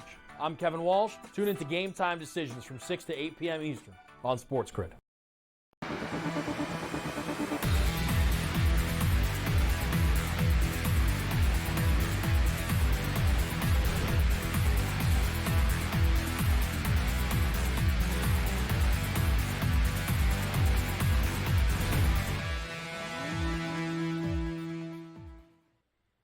Continuing to track some of these props we were talking about as Arizona moves the football down by 4 at SoFi against the Rams. Trey McBride, 7 for 81, and another good gain out of Marvin Harrison Jr., Brady. He is up to 3 for 59. So there is no question, especially absent James Conner in this one, who Kyler Murray would like to get the football to. And his reliable targets are just that. They're getting the job done and maybe, just maybe, making this game pretty interesting. What was 10-0 at the break, now we could be staring down the barrel of an Arizona lead here in a couple minutes. Yeah, that classic situation that we like to refer to this time of year, a must-win team playing a team that has nothing to play for except for being spoiler, and in this case, a division opponent, which kind of, I think, even lends more power to that spoiler, gives them more incentive to upset the apple cart, if you will, against a division opponent. So Arizona was a play I looked at all week long. It was just too many injuries that kept me off of it here. But, Connor ended up playing, didn't really matter. But, boy, they're making a run here, and awful sweaty for 8 entries in Circa Survivor, who were on the Rams, looking really good in the first half of things, shutting out Arizona. But Arizona could actually take the lead here with a touchdown. I will say, though, unlike Indianapolis, when we had that conversation, LA, at least going in, I mean, we'll see how it plays out, but at least going in, that's something I would have been comfortable playing in Circa Survivor. Hedging my bets on Joe Flacco and the Colts against the Giants would not feel nearly as good necessarily, but who knows? I say that, maybe it's a blowout. Let's talk Circa Millions here. The top 5 most popular plays in the contest here in Week 17. Chargers, 4-point favorites against the Patriots. No sweat there. Bengals, 3-point favorites against the Broncos. Incredibly sweaty, but you got in. Commanders, 4-point favorites against the Falcons. Cowboys, 9.5-point dogs at the Eagles, who will not have Jalen Hurts. Kenny Pickett will be out there for Philadelphia. And the Lions laying 4 at San Francisco. What do you make of the board? It's pretty darn interesting, Adam. I'm a little surprised that the Bengals are, were one of the most popular picks, because this number was 3.5 in the live market. It was 3.5 in the Westgate Super Contest. But then at kickoff, it had been bet down to really pretty much 3 everywhere. So it's a little, and it's not like it's 2.5. We know if it was under 3, then of course it makes a lot of sense. But the fact that it was on 3 still is a little surprising to me, that you had that much support for Cincinnati. The Chargers doesn't necessarily surprise me. We saw that line move all the way to 6 or 6.5, and I think that's also a bet against the Patriots. The Commanders is very interesting. That live line has been bet down for a couple of days now, down to 3.5, and it's actually headed towards 3. So Falcons money has been coming in, yet you've got, a big split here. Over 1,700 selections on the Commanders as 4-point favorites and under 1,000 on the Falcons getting 4. So, you're laying a bad number according to what the live market is, and yet it's one of the most popular picks. Now, the Cowboys, understandable. I thought that would be the very most popular pick because this was, these lines come out on Thursday and they stay static. And that was before it was officially announced that Kenny Pickett was going to start and Jalen Hurts would be out. So when it was officially announced, we saw that line come down to 7 or 7.5. I think 7.5 is pretty much the consensus number. But with getting an extra 2.5 points in the contest, absolutely understand why the Dallas Cowboys are very popular. And then the Lions is surprising as well because that number is down to 3.5 in the live market. And yet you have over 2,000 entries. That's the number one most popular pick. All those injuries, everything going on for the Detroit Lions, taking a bad number, very most popular pick in the contest. That's a little intriguing. As Kyler Murray continues to move the football, I just want to bring up the fact that some of the plays that we isolated for you at the half have already hit. Trey McBride is up to 93 receiving. He's in. Needed to get to 89, I think. Marvin Harrison Jr. only needed to get to not even 70, I believe it was. He is 4 for 82 now. Kyler Murray, another 2 rushing yards, will get him there on the ground. He is at 32, and Murray is at 234 passing. We were talking about him having to get to, I believe it was 268. 265. Yeah, 265. Yeah, 265. He's going to crush it, I believe. They're knocking on the door to go, and they're still driving. Yeah, they're now on the 18-yard line of Los Angeles, 3rd and 1 with under a minute to go in the third quarter. And like I said, getting really sweaty for those 8 entries in Circa Survivor. No doubt about it. It's turned into a fun game. And Michael Carter is up to 9 for 44 rushing. So he has been more than respectable, 5 yards per carry in the absence of James Conner, who was very ineffective before leaving early with, again, a re-aggravated knee injury. So this game is ticking down late in the third quarter.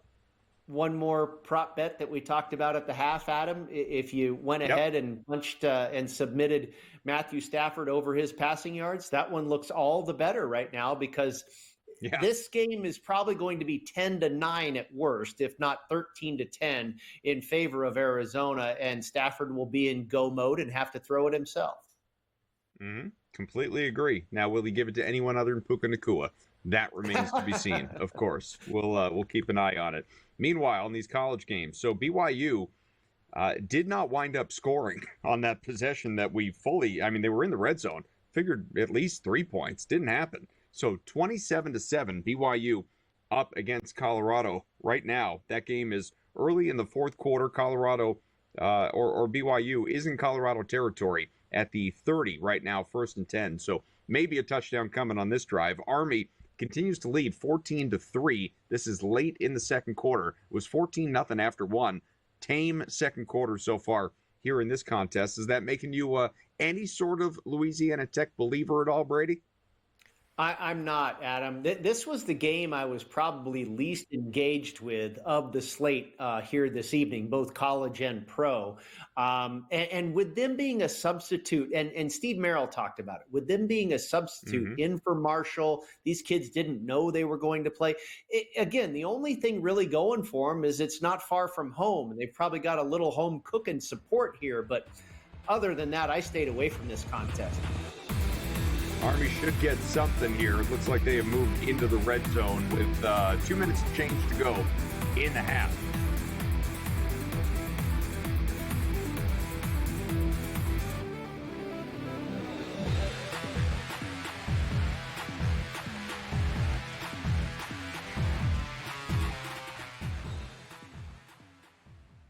As the candles flicker, a new tradition shines. 8 nights of Hanukkah. 8 nights of winning insights. Like, they may come out slow, so you might be able to get a better number. Wow, they're favored. With SportsGrid, every night is another chance to win. No pick sixes today, they cover. So let's crunch it up. Let's make it happen. Let's give you our favorite props. Let your Hanukkah winnings brighten your celebrations. Happy Hanukkah from all of us at SportsGrid. How do you find some of this great talent that you've brought in, who are still early in their career, might not have a ton of tape on them yet? I've been around this business, man, for almost 20 years. So a lot of these guys will tell you that I popped into a lot of gyms, sparred or just worked on the side or, kind of worked out, just watching. I've always loved this sport, man. I think it's the greatest. And we want to continue to put on the next up-and-coming superstars. We know we got them. Only on SportsGrid. Anyone that's been to a sporting event, the atmosphere before a game, I think Game Time Decisions has that same exact atmosphere. This is our arena.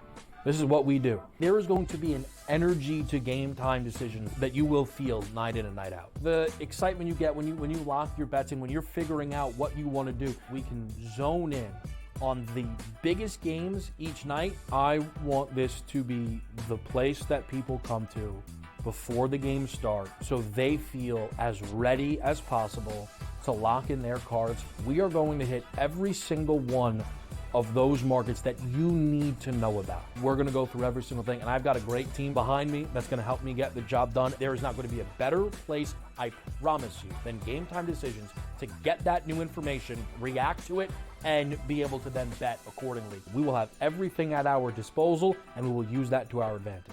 I'm Kevin Walsh. Tune into Game Time Decisions from 6 to 8 p.m. Eastern on SportsGrid.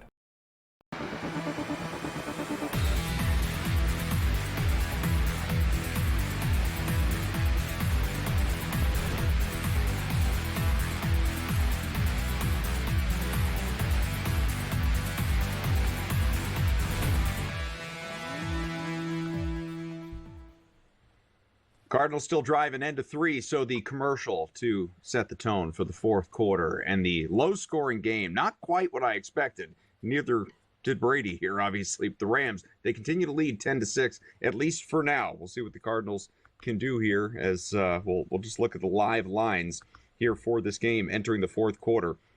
So Cardinals in the red zone, 2nd and 14, right at the 20, now getting 2.5. Remember, 6.5, 7 pregame. Got much worse than that during the game before Cardinals rallied back or started the rally. It was 10-0 at the break, and that total is 30.5. I did mention you could have gone under 32.5, pardon me, at plus money if you felt so bold. Now it's 30.5 at minus 115 if you think this thing slows down. But what I will say, Brady, is I have to imagine we're going to see that total go up just a little bit if Arizona does get a touchdown here.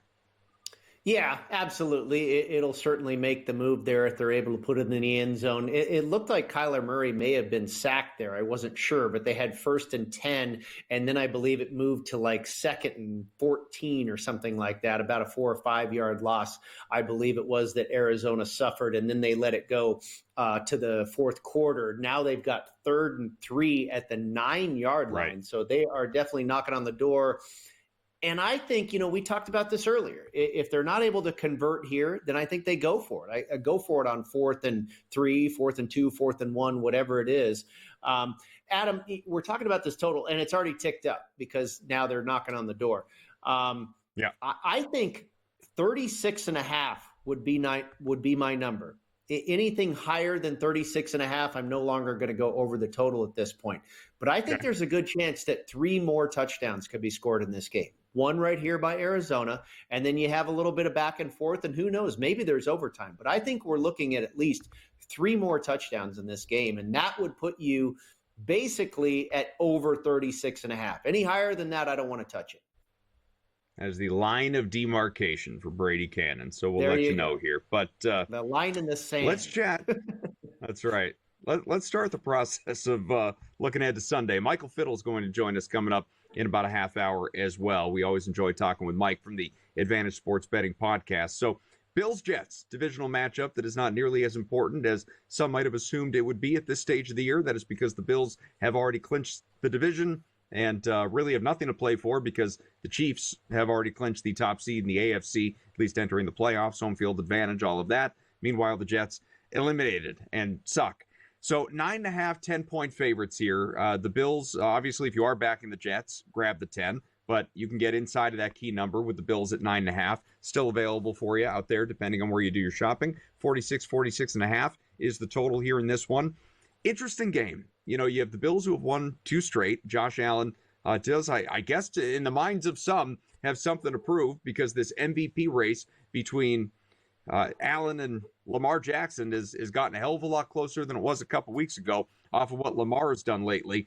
New York is 5-10 against the spread. Buffalo 9-6 against the spread. Both these teams do generally play to the over. There are some weather concerns, rain and wind in Buffalo. Does that impact how you see this game? Yeah, and I think it's impacted the line on the game as well. We saw it as high as 11. It's come down to 10 or even 9.5. I think that's probably a little bit of the weather. Also, with the Chiefs winning, certainly some importance has been taken away from Buffalo winning this game. But you know what? The Buffalo Bills are a real bully.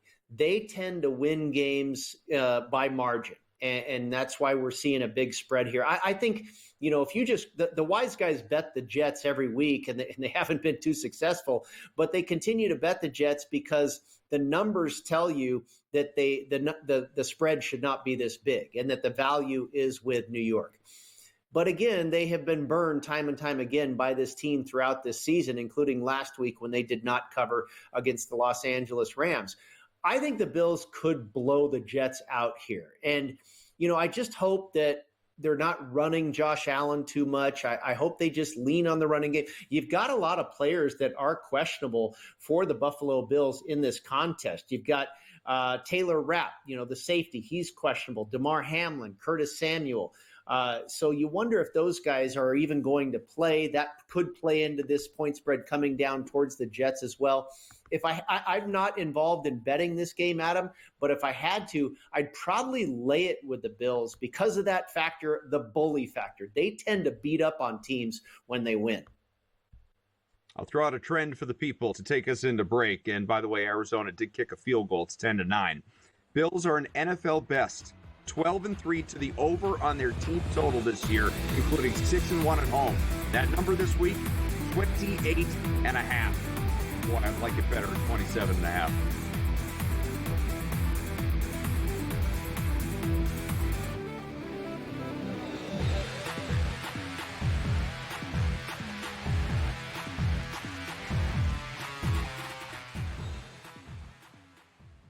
In the heart of winter, when nights grow long, we come together under these lights. A team, united by purpose. Fans, bound by passion. Each holding a small flicker of hope in their hands. At SportsGrid, we believe that even the darkest nights can't dim the unity we share. One team, one stadium, one shining moment. This holiday season, we shine brighter together. Happy Hanukkah from all of us at SportsGrid. The two guys that can do it all. Too much electricity this morning. This is a good time. We're having a lot of fun. I had to do a triple take. Ka-ching! Why? Because of parity. I didn't mean to offend. Yeah, it's not going to happen. Load management is a dirty word. Let him rip. You know what? Circumstances provide the results. What? How do you do this one? Oh, Donnie, you got such a good show there. A network that is booming. The Early Line, only on SportsGrid. He's blocked well and tries to cut through the middle. Oh! Your gut says Miami is going to win, and you should take the over. Your gut also said your NFT selfies would only go up in value. They didn't. But your head is on SportsGrid and knows the QB is in concussion protocol. The backup has a 45 QBR against the zone coverage. The New York D has the most sacks in the league. So yeah, trust your head. It's smarter to be on SportsGrid.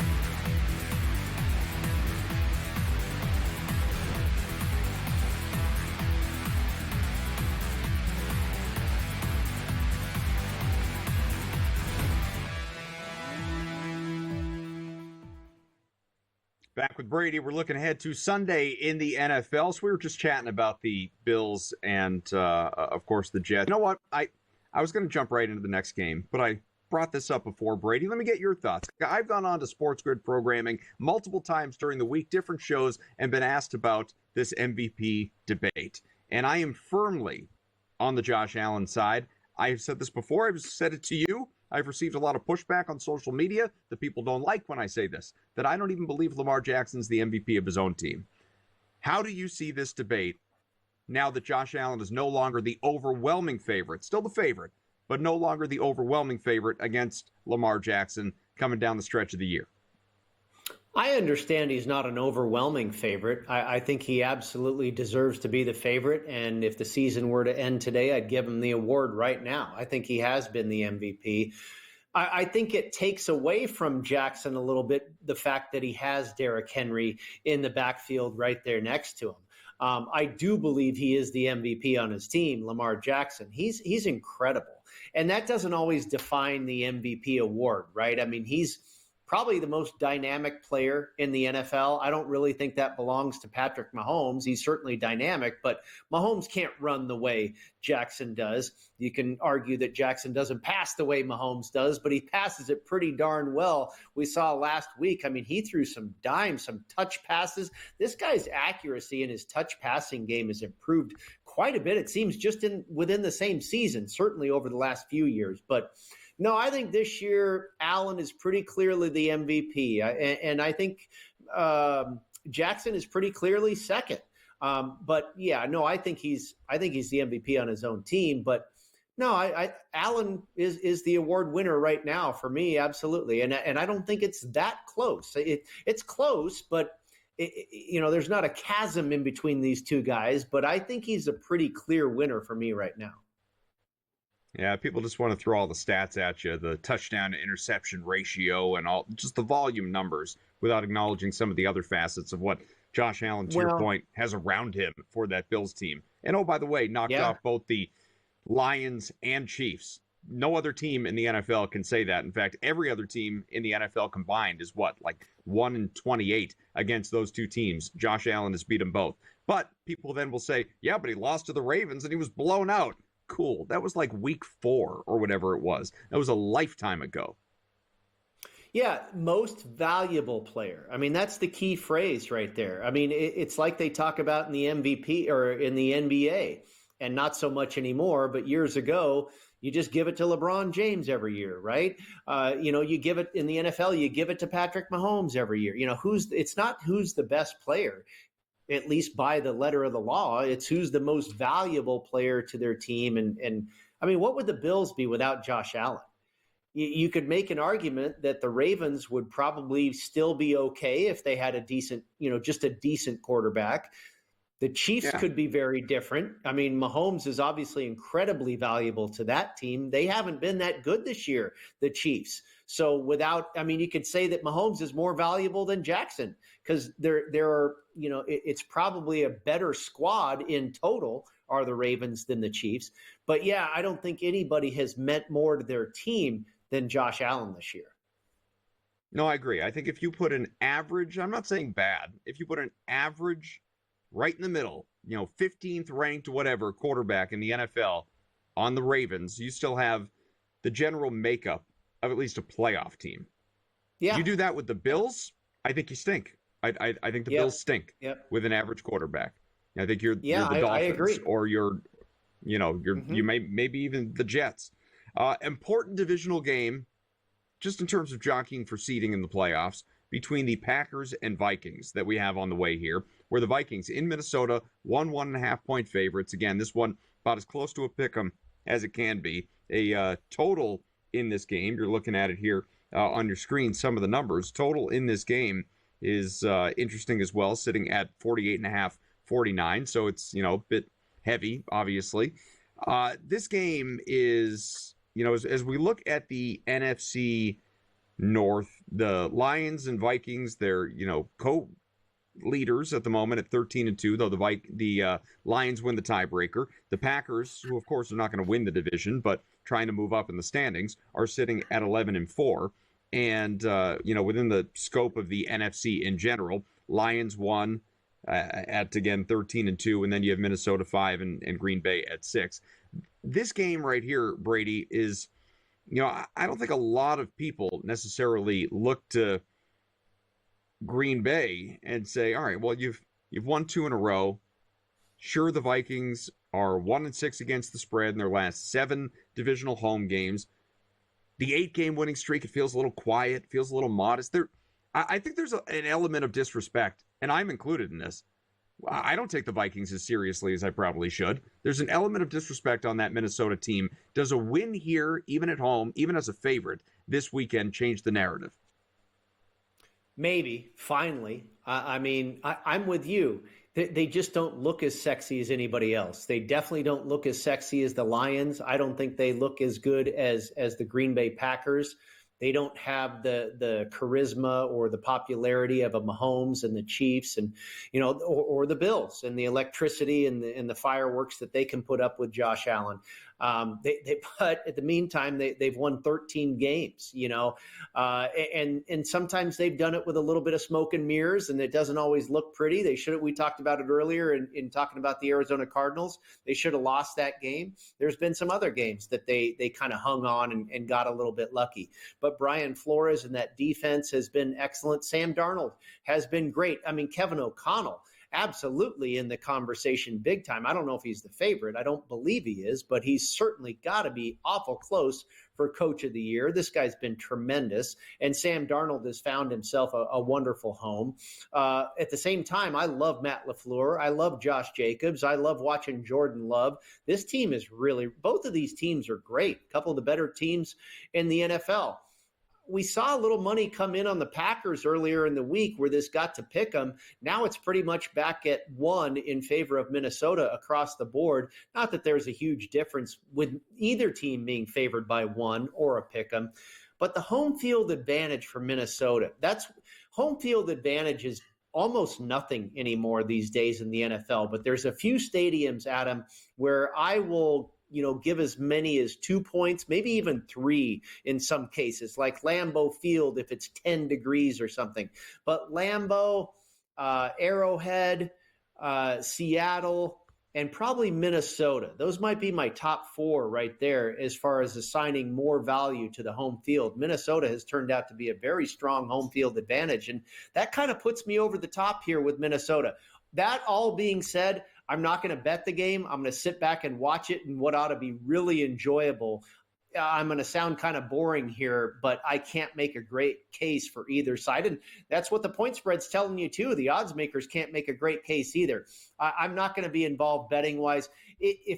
Probably the best, most responsible play at this point would be to do like let's call it a 6.5-point teaser and take Green Bay to plus 7.5. That might be the best bet you could do in this game. Who would you tease them with? Gosh. Let's see. Maybe the Lions, take them to the other side of the 0 and get plus 3.5 with them. I guess that might be a 7-point teaser. You're going to piss off the you can't tease through 0 crowd, Brady. Hey, we've learned this from Las Vegas Chris on the program before, right? Yep. And when you have a very strong 3, a 3 that might be headed to 3.5, I think that is a perfectly fine situation to tease it through the 0 and get that 3.5 with that favorite on the other side. The Saints would be another teaser leg for me, which you can get now to 8.5, a key number there. They're now a 2-point dog. So let's go Packers plus 7.5 with the Saints plus 8.5. How's that? We can talk about the Saints coming up in just a little bit as well. Rams are in the red zone, 1st and goal at the Arizona 8. Now laying 4.5 in what is a 10-9 game, 8 minutes left in the 4th.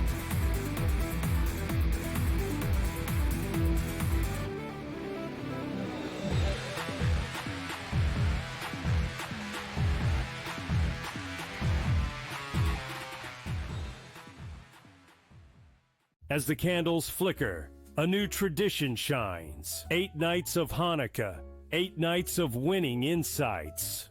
They may come out slow, so you might be able to get a better number. Wow, they're favored. With SportsGrid, every night is another chance to win. No pick sixes today, they cover. So let's crunch it up. Let's make it happen. Let's give you our favorite props. Let your Hanukkah winnings brighten your celebrations. Happy Hanukkah from all of us at SportsGrid.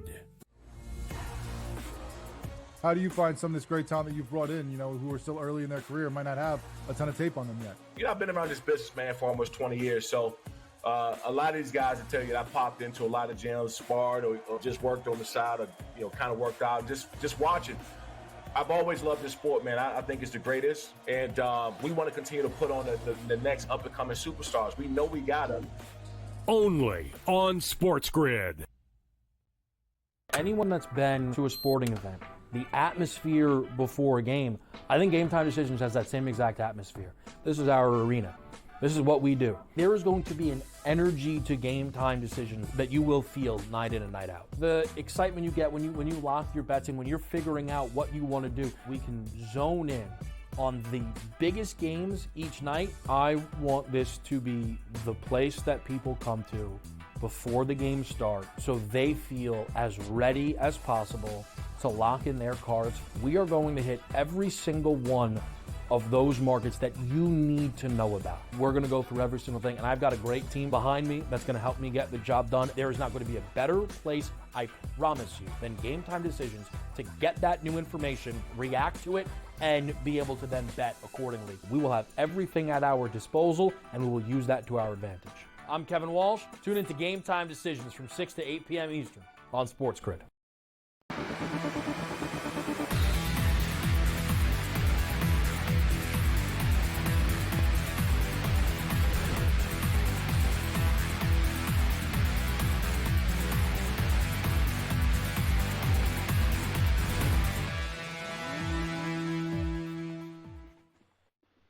(10-9) Rams continue to lead with the ball. Red zone, 6.5 minutes to go in the fourth quarter. There's the field goal, 13-9, which, if you're an Arizona backer, Brady, great news, because obviously now Arizona's getting the ball back.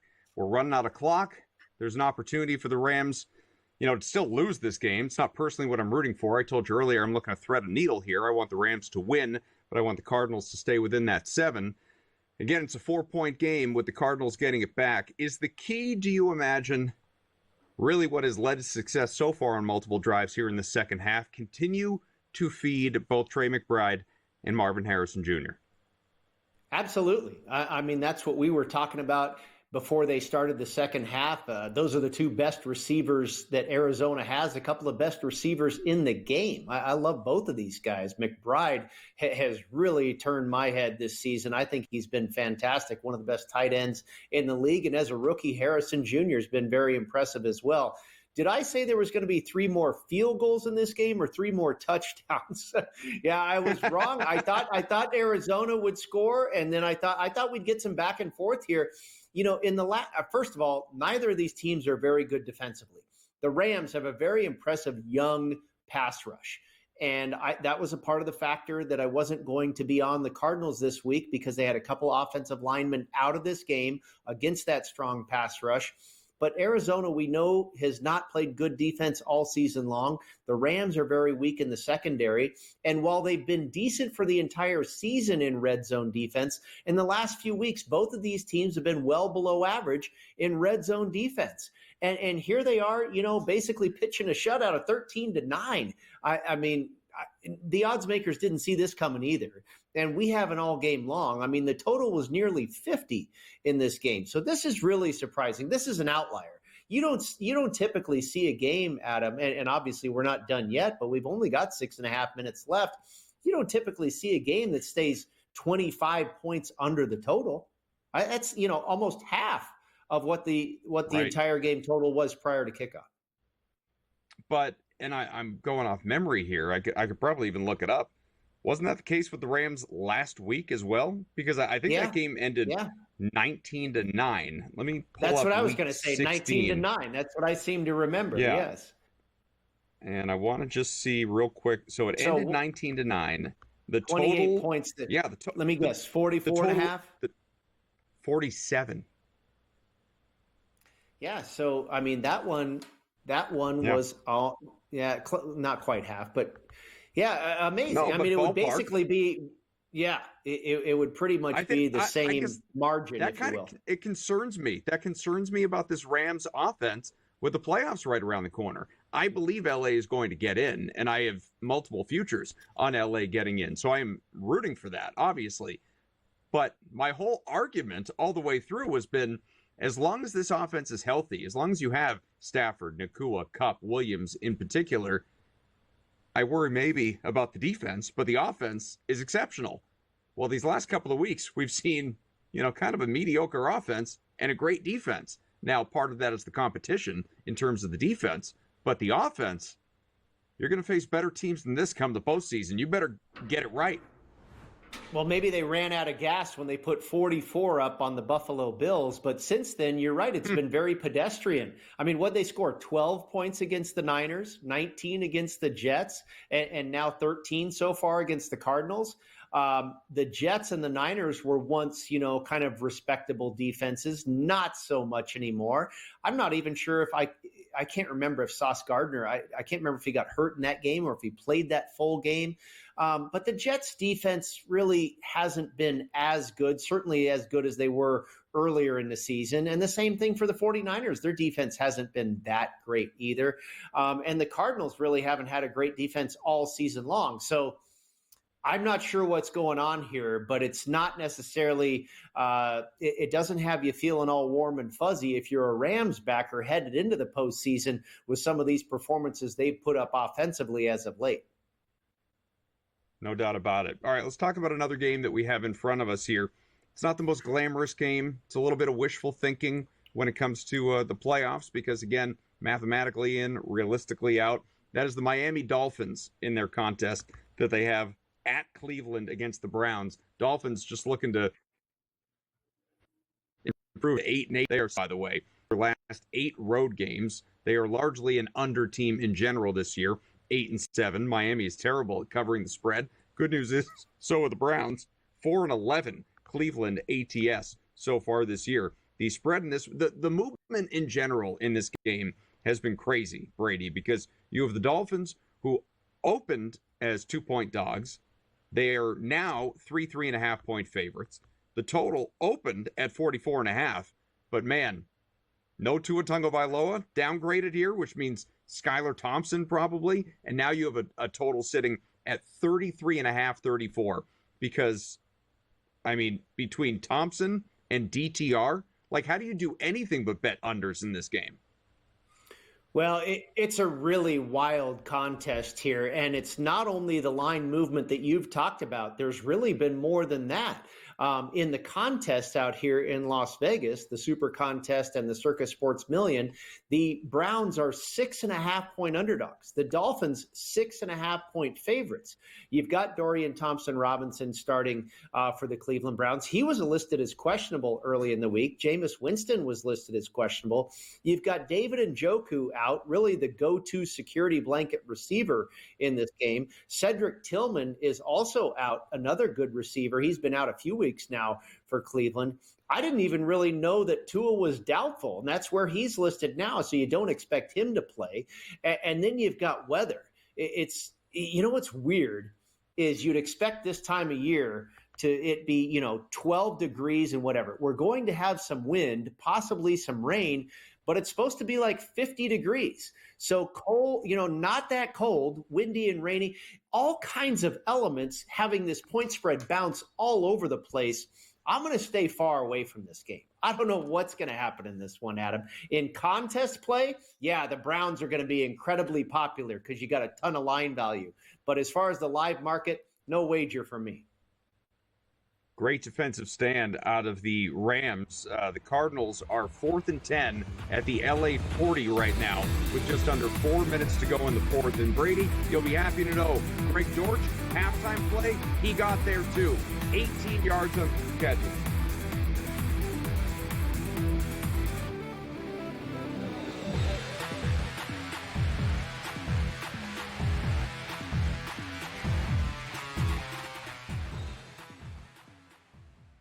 As the candles flicker A new tradition shines. 8 nights of Hanukkah.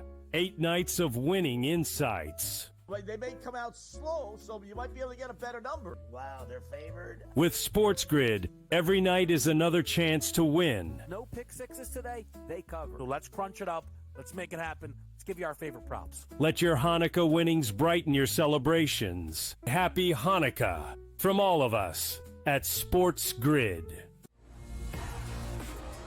How do you find some of this great talent that you've brought in, who are still early in their career, might not have a ton of tape on them yet? I've been around this business, man, for almost 20 years. So a lot of these guys will tell you that I popped into a lot of gyms, sparred or just worked on the side or, kind of worked out, just watching. I've always loved this sport, man. I think it's the greatest. And we want to continue to put on the next up-and-coming superstars. We know we got them. Only on SportsGrid.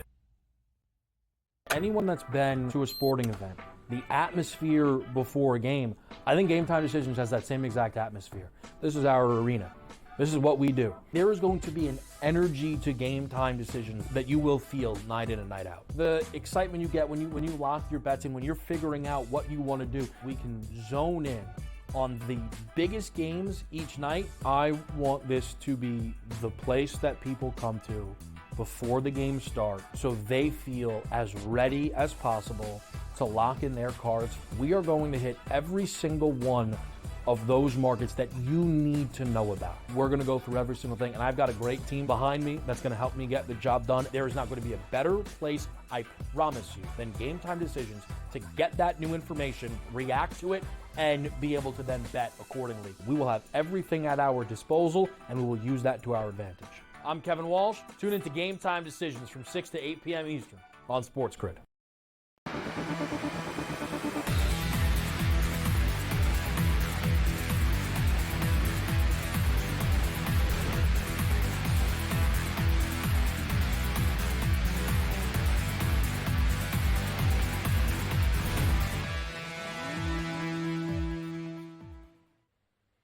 So I guess tomato, Brady, in terms of the outcome. But the Cardinals, of course, trailing by 4 in this game, 13-9 to the Rams. They were at the LA 40. It was 4th and 10. Decided to go for it. I wondered if they were going to punt just to, again, give the Rams bad field position. Kyler Murray instead heaves it toward the end zone on 4th and 10. Hail Mary, and gets intercepted. And so the Rams take it back a few yards. But they're starting here.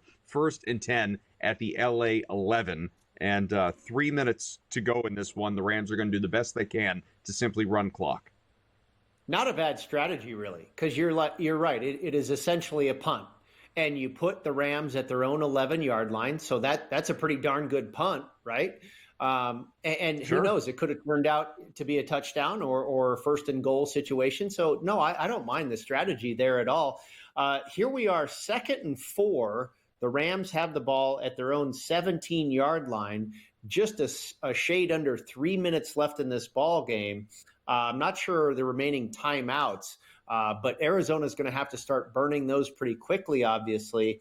Now that extra point comes into play pretty largely, Adam, because a field goal no longer ties this game up. Now Correct. Arizona obviously has to get a touchdown, and that's a much bigger ask when you're running low on timeouts and time. So those 8 survivor entries with the Rams looking pretty good right now. If LA can just get again, I don't know the timeout situation. I can pull it up here in a minute, but it could just be maybe 3 first downs and LA's in the victory circle here. I'll tell you, Rams have 3, Cardinals have 2 as things sit at this very moment. And plus, of course, Okay. the 2-minute warning timeout when they get there. Right. Okay. Yeah. So, I sometimes like to call these timeouts earlier rather than later, probably at least one on this side of the 2-minute warning. And then, you get obviously another stoppage. You try and, obviously force the Rams to punt. And ideally, you end up with maybe a minute and a half or something and 1 timeout. And that's exactly what we saw the Denver Broncos faced with today. And they converted. They sent the game to overtime on a pretty miraculous 4th quarter or 4th down play by Bo Nix. But I think that's a very manageable situation. If you need a touchdown, a minute 20, minute and a half, 1 timeout, I think the Cardinals would take that right now. Without a doubt. So we are approaching the 2-minute warning. The Rams, again, with the ball, 13-9, and they're going to have to punt. It's 4th and 4 at the LA 17. So this does set up a very interesting situation, obviously, for the Cardinals, who, like you said, you wish you didn't have your extra point blocked. Then you just need that field goal to tie it, potentially force OT, like the previous game we had between the Bengals and Broncos. But may we not speak of that one again, or this one, which I mean, it's this one's going to end in regulation somehow. It's just a matter of, does LA win, not cover, but win, most importantly, and win the division, or do the Cardinals play spoiler today and not only not cover the number, because right now they're tracking to cover, but win outright? Yeah, I mean, I think they have a great chance. And obviously you and I are here not necessarily watching the game play for play. So I'm not sure, but I'm showing that Arizona still has 2 timeouts left. So they didn't have to burn all their timeouts. I mean, I don't know if the Rams were passing it, throwing incomplete passes or what. I have not looked up at the game log here. But we have reached the 2-minute warning, and I show 1st and 10 for Arizona. Their own 36-yard line, 2 minutes left and 2 timeouts. If you're a circus survivor or a Rams backer here, this is pretty scary territory for you. Yeah, I mean, I'd be feeling better as Arizona if I had someone other than Kyler Murray. But generally speaking, I agree with you. You know, Kyler is sitting, by the way, in the past. He's a 283 passing, Brady. So I look, I don't have the count in front of me, and I wish I had played all of these. But I think just about every play that we talked about at the half hit. Kyler going over on his passing. What about Kyler Stafford? rushing hasn't gotten there. Stafford would have been about over 210 or so. Is he over that now? He might still be under. He's not, but I also wouldn't have played that one way or the other. I wouldn't have played that because I think we've hit about 5 out of 6. Yeah, but you know, Puka Nacua, you said you would have gone under. He hasn't even had a target in this half. Puka Nacua has gone over his number. Trey McBride's gone over. Marvin Harrison Jr.'s gone over. Greg Dortch has gone over. Kyron Murray Williams, we would have thought over. Is he there yet? He was at like 32. He needed to get over 33 and a half. Yeah, so he's not there yet. He needs a couple more. Wow. Okay. Yeah, Michael Carter's done a nice job. Nice job. Let's see what the Cardinals can do down the stretch.